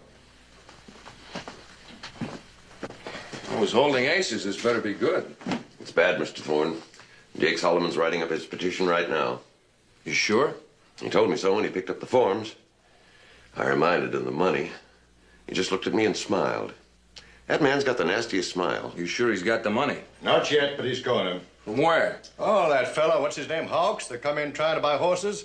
He's made a deal for 50 Indian ponies with our Indian lawyer. Well, why didn't you sell him what he wanted? I tried to, but he wouldn't pay my price. Now, Jack, I can sell those horses to anybody at $40, the way miners and homesteaders are coming in. So for $1,000 difference, you set it up so Solomon can take the Indians' case into court. Well, he's not there yet. I figured we'd go and see him again and make another deal with him at his price. If you'd used your head in the first place, we wouldn't have to. Maybe you won't want to make a deal now. You've got to keep him out of court, Mr. Thorne. If they start waving that federal treaty around, Jake Solomon is the finest lawyer in the territory. He'll make us all look like fools. Well, you're the presiding officer. I give you what you pay for, but there has to be a legal loophole. And Jake Solomon doesn't leave loopholes. You've got to do something. You might as well forget about that Ute land. Yeah, we'll do something. Go on, get out of here, will you, Eddie? Yes, sir. Look, I'm sorry about all of this. I've done everything I can.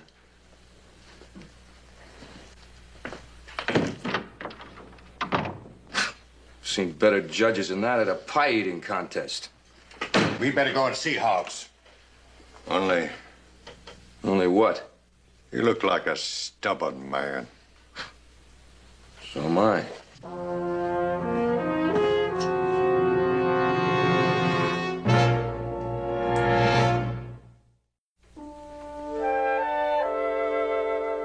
What are you doing, Hawks?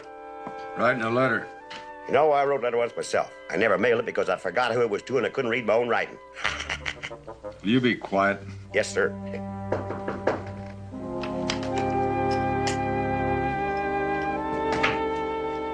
Mr. Hawks. Single? May we speak to you for a moment? Come on in. Mr. Hawks, Mr. Worcester. May I present my partner, Mr. Jack Thorne? Jack Thorne? So you're Jack Thorne. I've sure heard a lot about you, Mr. Thorne. No doubt. What can we do for you? Well, you can buy some horses from us. I guess we've already gone through that. They're $20 a head. You're a shrewd businessman, Mr. Hawks. Did you hear that, Bill? $20 a head. I heard him, Charlie. Why this sudden change, Fingal? Well, let's say that we just got in a new shipment of stock. I appreciate your offer, but I've already committed myself. To the Utes? That's right. That's a great mistake, Mr. Hawks. Is it? Why, they'll cheat you. They'll run in every cull and misfit on their so-called reservation. I'm not just saying that, it's true. I've never known an Indian yet that would go back on his word. May I? It's free. You probably think that I'm just a land shark or something. Or maybe a crook. And I admit, Jack and I stand to make a lot of money once they open up this reservation, but so do a lot of other people. Ranchers, farmers, prospectors, maybe. That's treaty land, Fingal. What makes you think they'll open it up? I'll tell you why. Those Utes are sitting on 50 or 60,000 acres of fine grazing land. Some of it good farming land. Now, there's going to be a lot of important minerals under those hills somewhere. You know, there's a lot of land there for a few hundred Indians, mister. You know how they use it? They run a couple of hundred head of horses for their own personal use and they hunt. And that's it. They hunt. It's a big territory, but it's not that big. Every month, hundreds of people come to Pueblo looking for land. White people, Hawks. Like you and me. They have to be turned away. Someday this whole country is going to blossom. It'll be crossed by good roads. I wouldn't be surprised if everybody even had his own private telegraph. I believe in our future, Mr. Hawks. All right, now, you picture that future that I've just spoken of, and right smack dab in the middle of it, maybe 100 times repeated all over the country, you'll find a great big hunk of the finest land populated by the Redskins. Just hunting and thieving for a living. Or maybe you don't think that Indians steal. Some of them, maybe. That's the old way. Things are changing. Not Indians. How about John Turnbull? Take the necktie off that redskin, you'll find war paint underneath. They don't change. I wouldn't argue with you, Mr. Thorne. No room for argument, Charlie. We're just guessing. You may be telling me the truth. I don't know. Maybe you think what you're doing is best for the country. Maybe not. But it's too late to do anything about our horses. I've already turned the money over to Turnbull. You did? Why, Bill! That was a bad mistake. I came here to buy horses, not get mixed up in your local affairs. You wouldn't sell them to me at an honest price, but the Utes would. Bill, what'd you... Shut up, Charlie. I don't suppose you've got any idea what you just started. Jack, now, don't you... I'll make my own decisions, TJ. When you get your horses, assuming you do get them, you take my advice and get back to your wagon train as fast as you can. You're not going to be very popular around Pueblo anymore. I'm not feeling too much like the Queen of the May around here anyhow.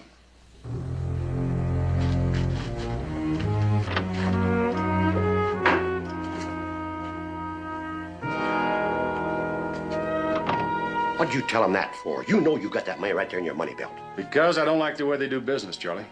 What are you doing? Buying horses or running an honesty school? Buying horses from the Utes. 6, 7, 8, 9, 1,000. All right? We haven't got your horses yet. No, but you will have. You know, I've got kind of a soft spot in my heart for horse trading.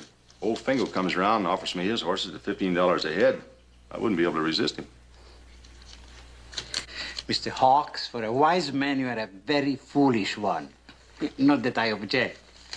I agree with Jake. I'm not exactly afraid of Jack Thorne, but I don't go out of my way to start anything with him. Let's say that I have a personal interest in this thing. If I hadn't rounded you up and brought you in 8 years ago, you might have taken my scalp between now and then. Mr. Solomon, if I were you, I'd run that money over to Judge Burkhart before you thinks up a dodge it'll cost you a couple more hundred. I'm already halfway there.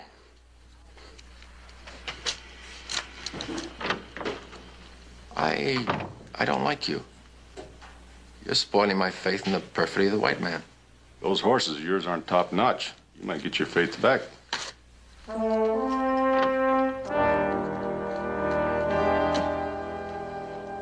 Well, aren't you going to count it?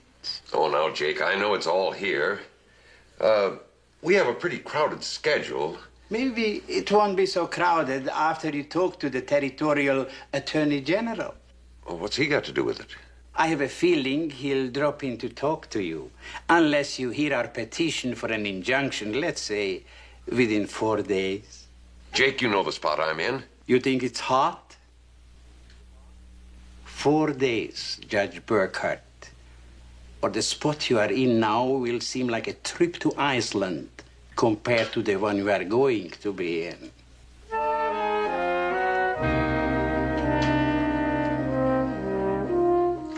You know, I think it's getting warmer.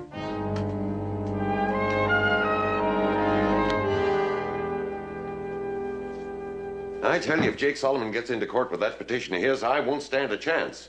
I'll have to issue an injunction. So? It'll void the cultivation allotment ordinance, and we'll be right back where we started from. Well, can't we beat the federal position? Something like, well, this wild, undeveloped Indian country being a menace to public health and safety, something like that. Not even if it really was. You know, so far this week, 23 families of settlers have come to Pueblo, looked around, moved on up to Denver. Now, that's bad business. You're supposed to be a judge. You mean to tell me you can't have this case thrown out on some kind of technicality? Jake Solomon knows every technicality there is. I've been going over his petition ever since he filed it, and I can't even find a punctuation mark out of line. I knew I should have shot that uppity Indian the first time I saw him with a white collar on. Well, stall him then. I can't. If his case isn't called up within 4 days, he'll call in the territorial government and we'll all be through. Get out of here, Eddie. Mr. Fingal. Yeah, go on, get out.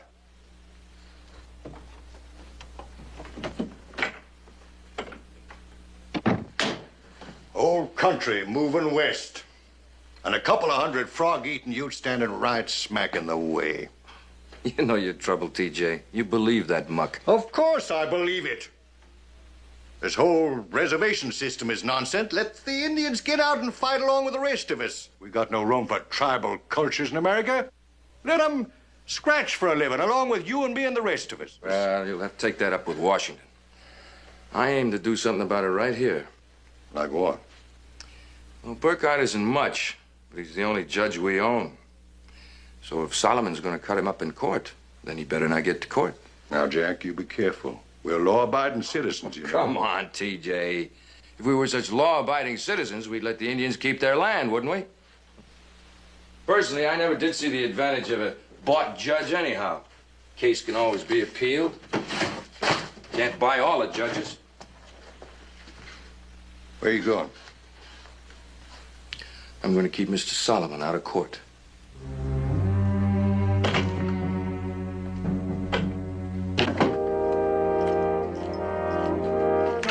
Bill, you better come with me. Why, Charlie? I just saw some Utes driving our horses in. That's good. You think so? You better come and take a look at them. Come on.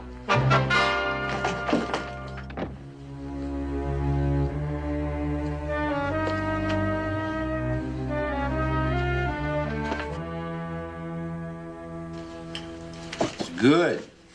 You're not taking any chances. Always be sure that you are right. Then look it up again to be sure. We've got too much riding on this. You know what I'm gonna do after we win this case? Sure. You're gonna look around for another one. I already found another one. The Northern Cheyenne. The Army's put in an access road right through their best hunting territory. Or what used to be their best hunting territory. 3 forts and a regiment of cavalry. You know what I like about it? Spotted Eagle and the whole Cheyenne Nation can't drive those soldiers out of there. But John Turnbull can. With this. Good. Not with guns and arrows, but with paper bullets. Then after the Cheyenne, maybe the Navajos or the Navajo Paiutes. But Indians are not the only ones who have legal troubles. They're the only ones who haven't been able to get any legal help up to now. And you are going to be the legal counsel for all American Indians. You bet I am. Well, Mr. Hawks. All right, let's go, Turnbull. What are you talking about? You don't know, do you? Well, you're about to find out. Come on.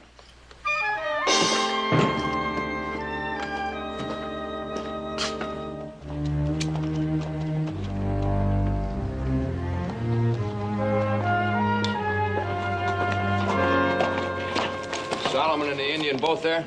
There, it's all set.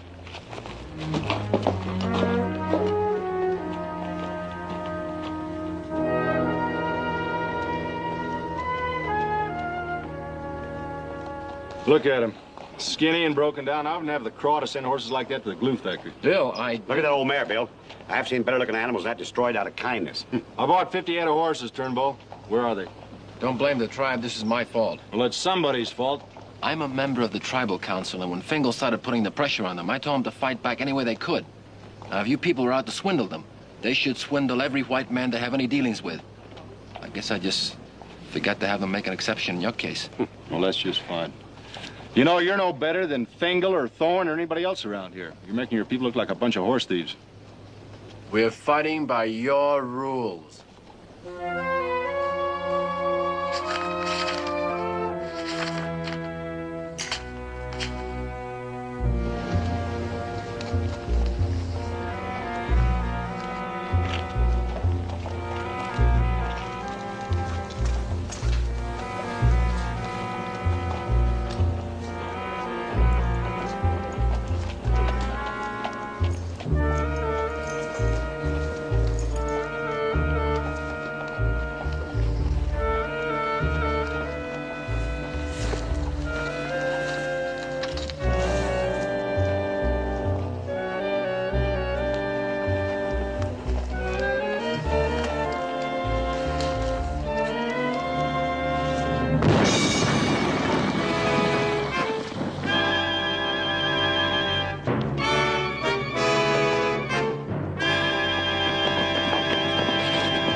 He used to tell me, fight him, boy. Fight him back, but with paper bullets. Paper bullets!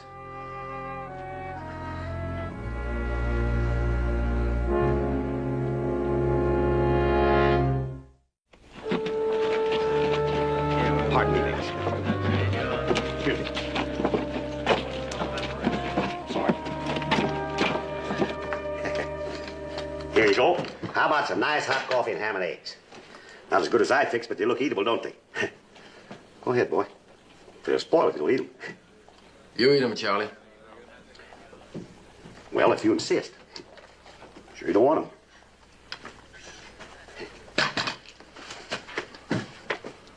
Oh, excuse me.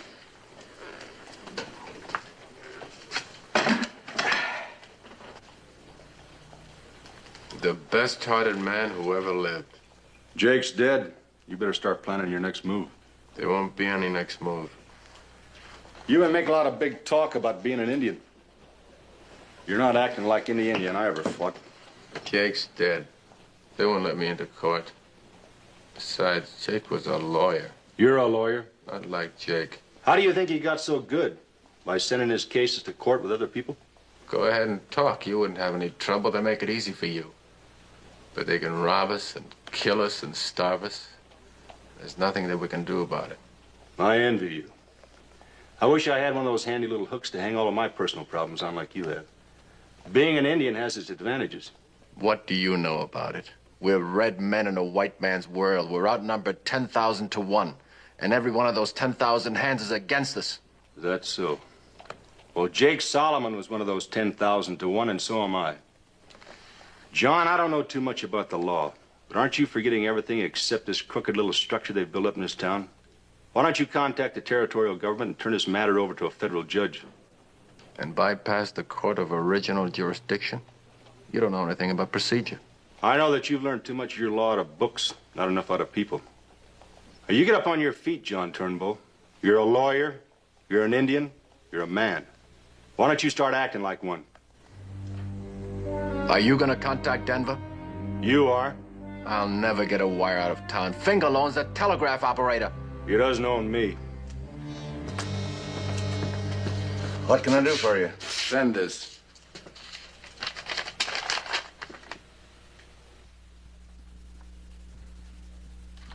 I can't send that. You're making all kinds of charges against some of our leading citizens. Send a message, please. Well, I'm having a little trouble with McKee, and I don't rightfully know whether it's this end of the line or maybe the wires are down somewhere. But, well, anyhow, why don't you gents come back in a couple hours and the line... Send the message.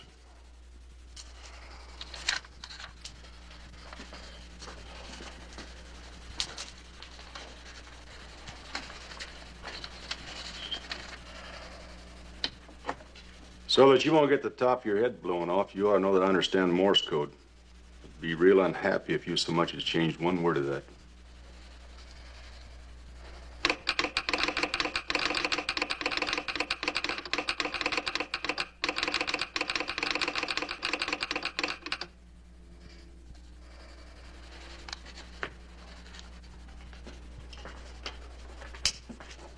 That's 318 words. That'll be $31.80. Keep the change. Why don't you run over and tell Thorne and Fingal about this? Oh, what would I do a thing like that for? I wonder.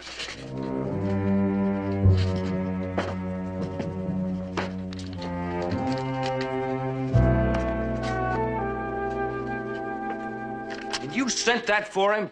Well, he had a gun on me, Mr. Thorne. Well, why didn't you send a fake message or something? Well, he said he could understand code. Oh, yeah. Let it be, Jack. Go on back to your office, Mr. Hensel.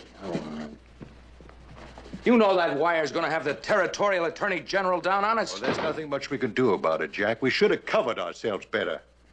That Hawks.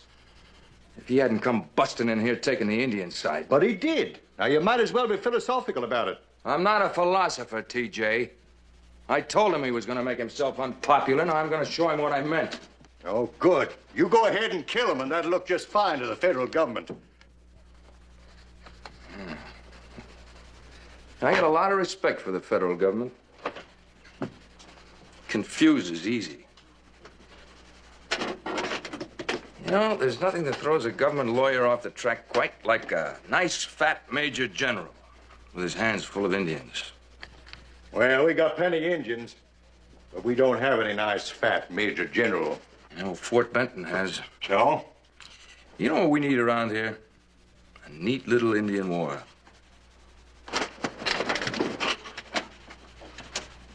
Look at those hills, TJ. Look at all those pretty rocks. I see all those pretty rocks. There's a ute sitting on top of each one of them.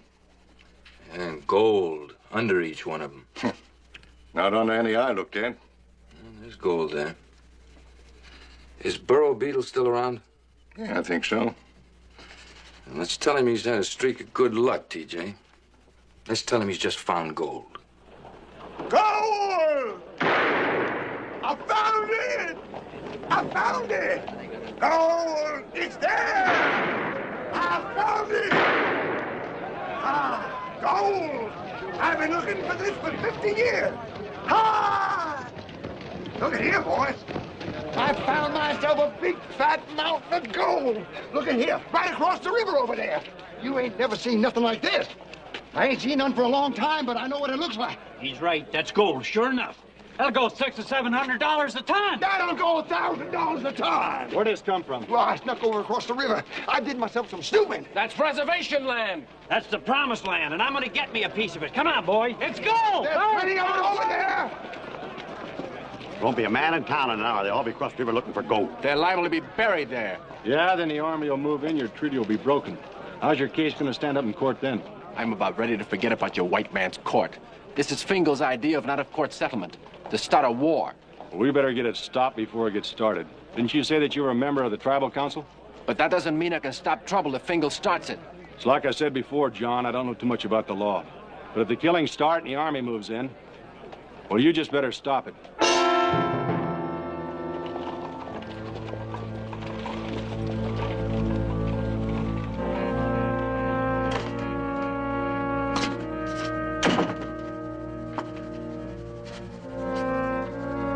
What's the matter with you?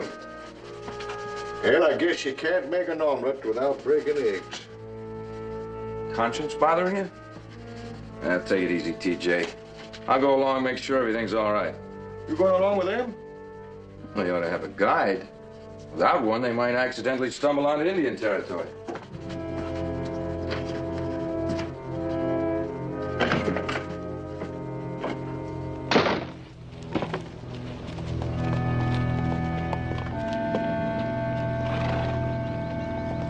We can't be sure there'll be trouble.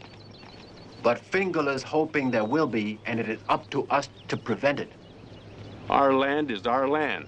We have the word of the chief of the horse soldiers. That is a good word. But now my Ute brothers must show their patience. Do the searchers for yellow iron show patience? They're misled fools, Chief. You and all of you must show your greater wisdom. We have lived in peace with men who have tried to take our land. Our son Akani has counseled us to peace. Some among us say the courts of the white man have justice only for the white man. Let us say now that the Ute will not spill blood unless Ute blood is spilled. Let us talk further on this. I say when the miners come, let them come. They're not here to claim land. They seek only for that which is not there. They will not find their yellow iron, and soon they will be gone.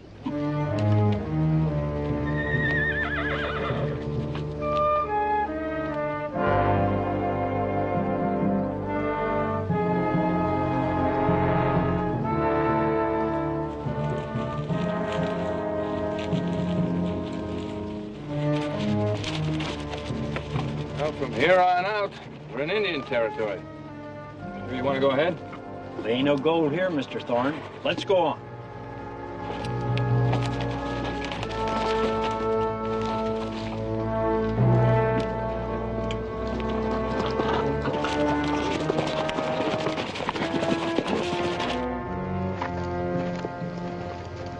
Come in peace. This treaty land, you go back. Well, we won't be here for long. You go back now. Well, we can't do that. Now, why don't you two just ride on out of here and we won't have any trouble? No, you go back. There ain't no Indian gonna tell me what to do. Come on.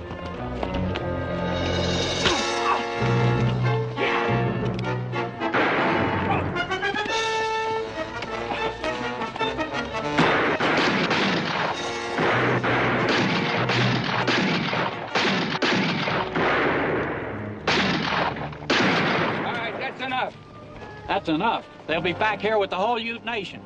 You could have killed him, Mr. Thorne. I don't hold with killing. Of course, they may be back at that. There'll be more of you people along. Might be a good idea, though, if you got yourselves up in those rocks somewhere, just in case. You going with us, Mr. Thorne? You boys dig the gold. I'll win it away from you back in town. Well, looks to me like we better get up there and build us a wall. We'll be picking Utes out of our hair.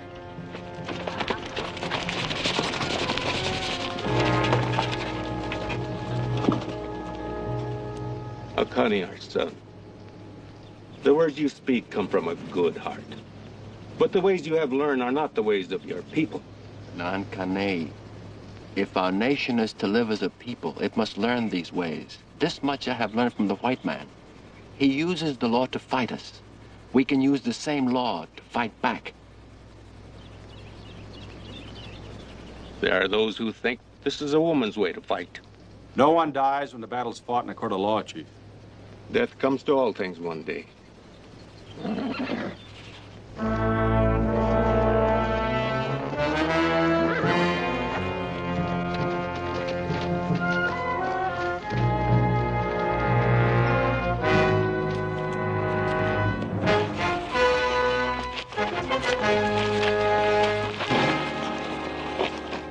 What's the matter? What happened? The white man came on our lands. When we tried to send them away, one of them struck Big Bull. One other shot him. A brother of your blood lies there, Connie. One who has lived the white man's law has done this to him. This is the law you would have us follow. Chief, men of bad heart have done this. They want you to break the treaty. We have not broken it, but it is broken. You fight these men, you'll lose your land. If we don't, we'll lose our manhood. Akani, who are your people?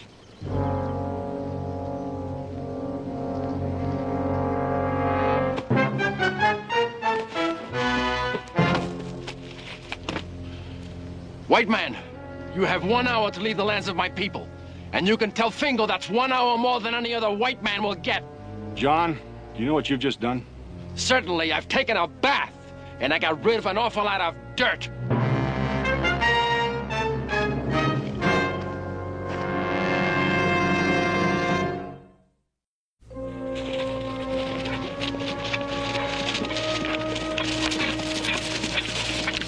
Charlie, I tell it to Fort Benton. Tell them what's happening here. Mr. Finkel hasn't already, I will. Well, then get in the Ute side of it. Tell them we don't only need soldiers, we need a little law here in a hurry. What are you going to do? I don't know, but I'll be making a lot of noise while I'm doing it. Now get going. Yes, sir.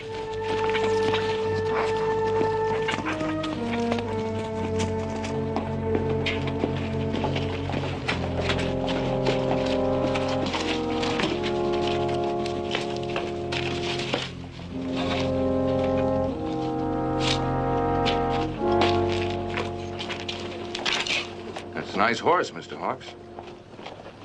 You know, it's remarkable how much trouble horses can cause sometimes. It's not the horses that have been causing trouble around here lately. But you did the wrong thing. I wanted you to stay on that horse, not get off it.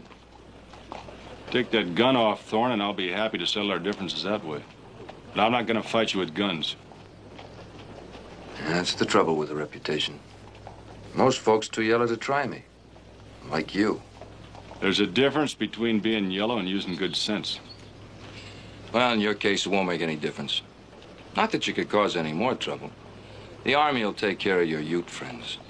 And if I wasn't a vengeful man, I'd probably leave you alone. But I am a vengeful man, Mr. Hawks. And you've caused me a great deal of inconvenience. It's now 3 o'clock. I'll be around about 6 to kill you.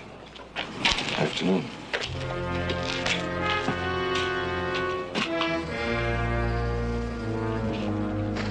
Oh, my darling, oh, my darling, oh, my darling, oh, my darling, oh, my darling Clementine.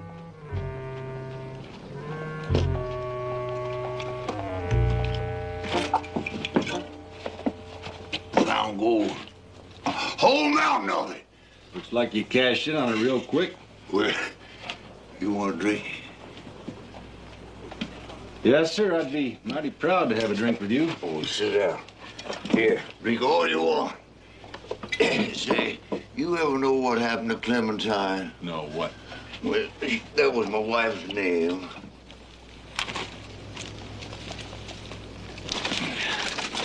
Anybody find anything? Ain't had time yet. Well, let's get this done and start looking a little harder. You just ain't looking in the right place, Hank.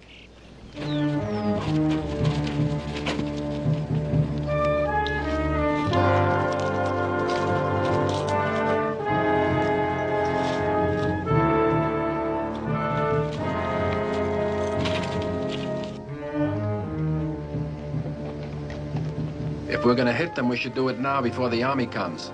Your brothers gather soon. Soon enough to die. When have your people been afraid to die?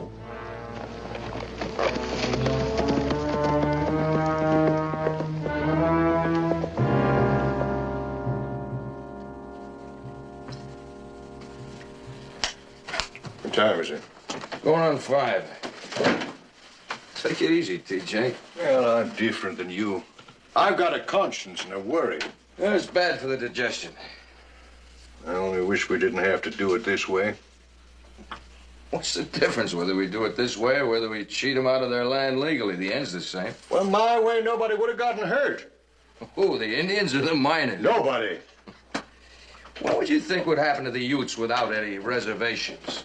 You remember what happened to the California Indians? The Paiutes and the Mandans?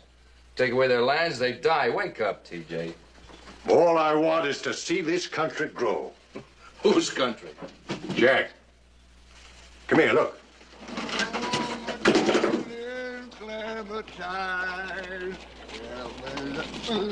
Harvey! I thought I told you to take care of Beetle. I gave him a case of whiskey and sent him out of town. You should have knocked him on the head. You call me anything, Smitty. Jack, they're drunk. Good. They won't feel it so much. You're right, Billy boy. I deserve more than a case of whiskey. You sure do, donkey, old partner. Boy, I got a pick with you. I got a bone to pick with you, ain't I, Billy? That's right, donkey, old partner. Well, you better pick it fast, old man. Look, boys, go on, get out of here. Go sober up before somebody gets hurt. I already been hurt. Ain't I, Billy? Sure you have, donkey. You know, donkey, he get locked up for spreading those false gold discovery rumors. We don't know anything about any false discovery of gold. You what? Sure, yeah. You know, donkey, he told me all about it. You know something funny? If one of them miners gets hurt by one of them mutes, them miners gonna come back. They're gonna be real mad. They're gonna be looking for you too. You too, Mr. Thornton. Maybe I didn't treat you right, Burl. I hope to tell you didn't. One lousy case of whiskey. Well, now, you didn't tell anybody else about this, did you? Except Hawks here. Not yet, I didn't. But old Billy, he told me that if you don't come through with some money, I ought to start yelling everywhere. There ain't no gold here. Jack Thorne, he paid me to say there was. That's pretty good yell, ain't it? Yeah, that's a fine yell, old man. Too bad you're not going to be able to use it. Hold it, Thorne. You can't shoot twice while I shoot once. Jack, please don't. Stay right where you are. Drop it, Thorne. Jack, do as he says, please. A little late in life to start giving up easy, isn't it, TJ? You shoot first, you'll hit your partner, and I'll get you next. Maybe. You know, you ought to have that Indian lawyer friend of yours around. Seems to me I remember that the surviving partner inherits the whole shebang in case the other one dies. Is that right, TJ? You're not that fast, Thorne. One way to find out. I reckon you're right.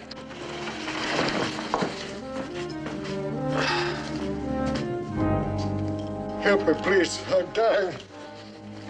Help me. Help me. No, you're more powder burnt than anything else. Get me to a doctor, please. I will as soon as we get back from the Ute Reservation. Come on. You too, donkey. I'm waiting for you, Billy.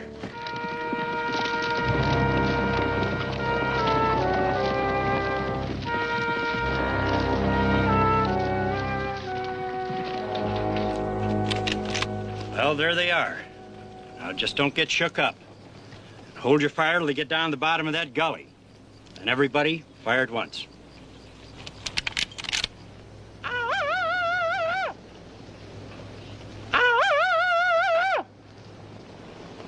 Big-Headed and his brothers are ready. Are you ready, Alcani? I am ready. Ankane, look.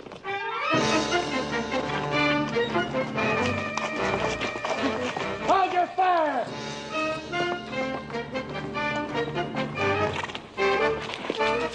John Turnbull! Nakane! Come down and talk! Nakane! Ask John Turnbull if I can be trusted. Can he be trusted? He is a white man. Can he be trusted?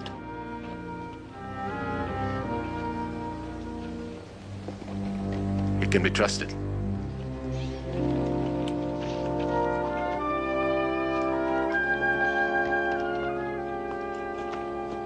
There ain't no gold, that's all. Jack Thor gave me ore he found up around Virginia City. Paid me with a case of whiskey to tell him that I found it here. You call yourselves miners. Why, any tenderfoot would know there ain't no gold in them rocks. Is that on the square, Mr. Fingal? That's right. That lines up with what Mr. Worcester told me, Mr. Hawks. Nevertheless, these people are trespassing on our lands. John, a lot of good that law school did you if the only way you think you can get them off is to shoot them off. I told you about the local courts.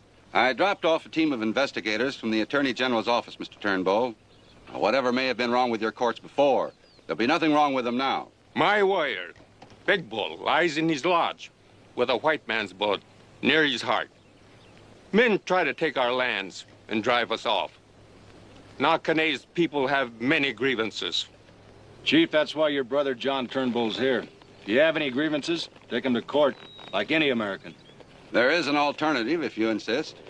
Over that ridge are 2 troops of cavalry. They're here to see that these miners vacate treaty lands immediately. They can also be used to protect them if it comes to that.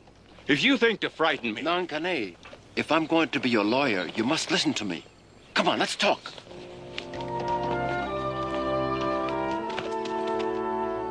Colonel, looks like you better nail down the whole territory. By the time John Turnbull gets through, the Utes will own the whole shebang again. And legally.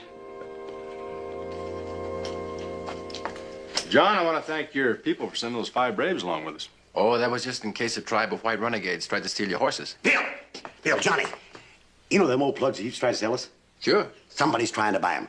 Come on and see who. Come on.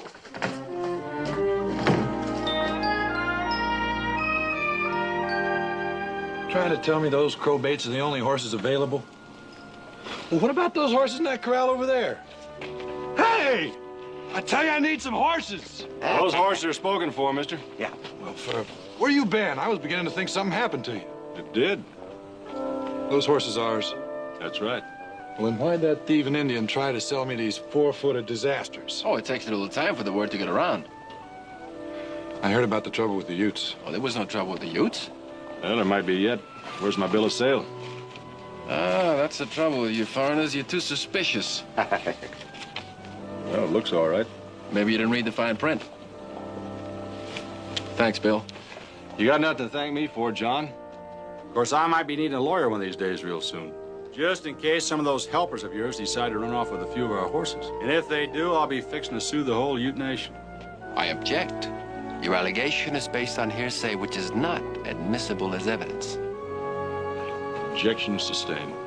Mr. Shannon, Mr. Wooster? Yeah. Looks like we got our horses. Well, let's move them Let's out. go, let's go. See you around, John. Bye, John.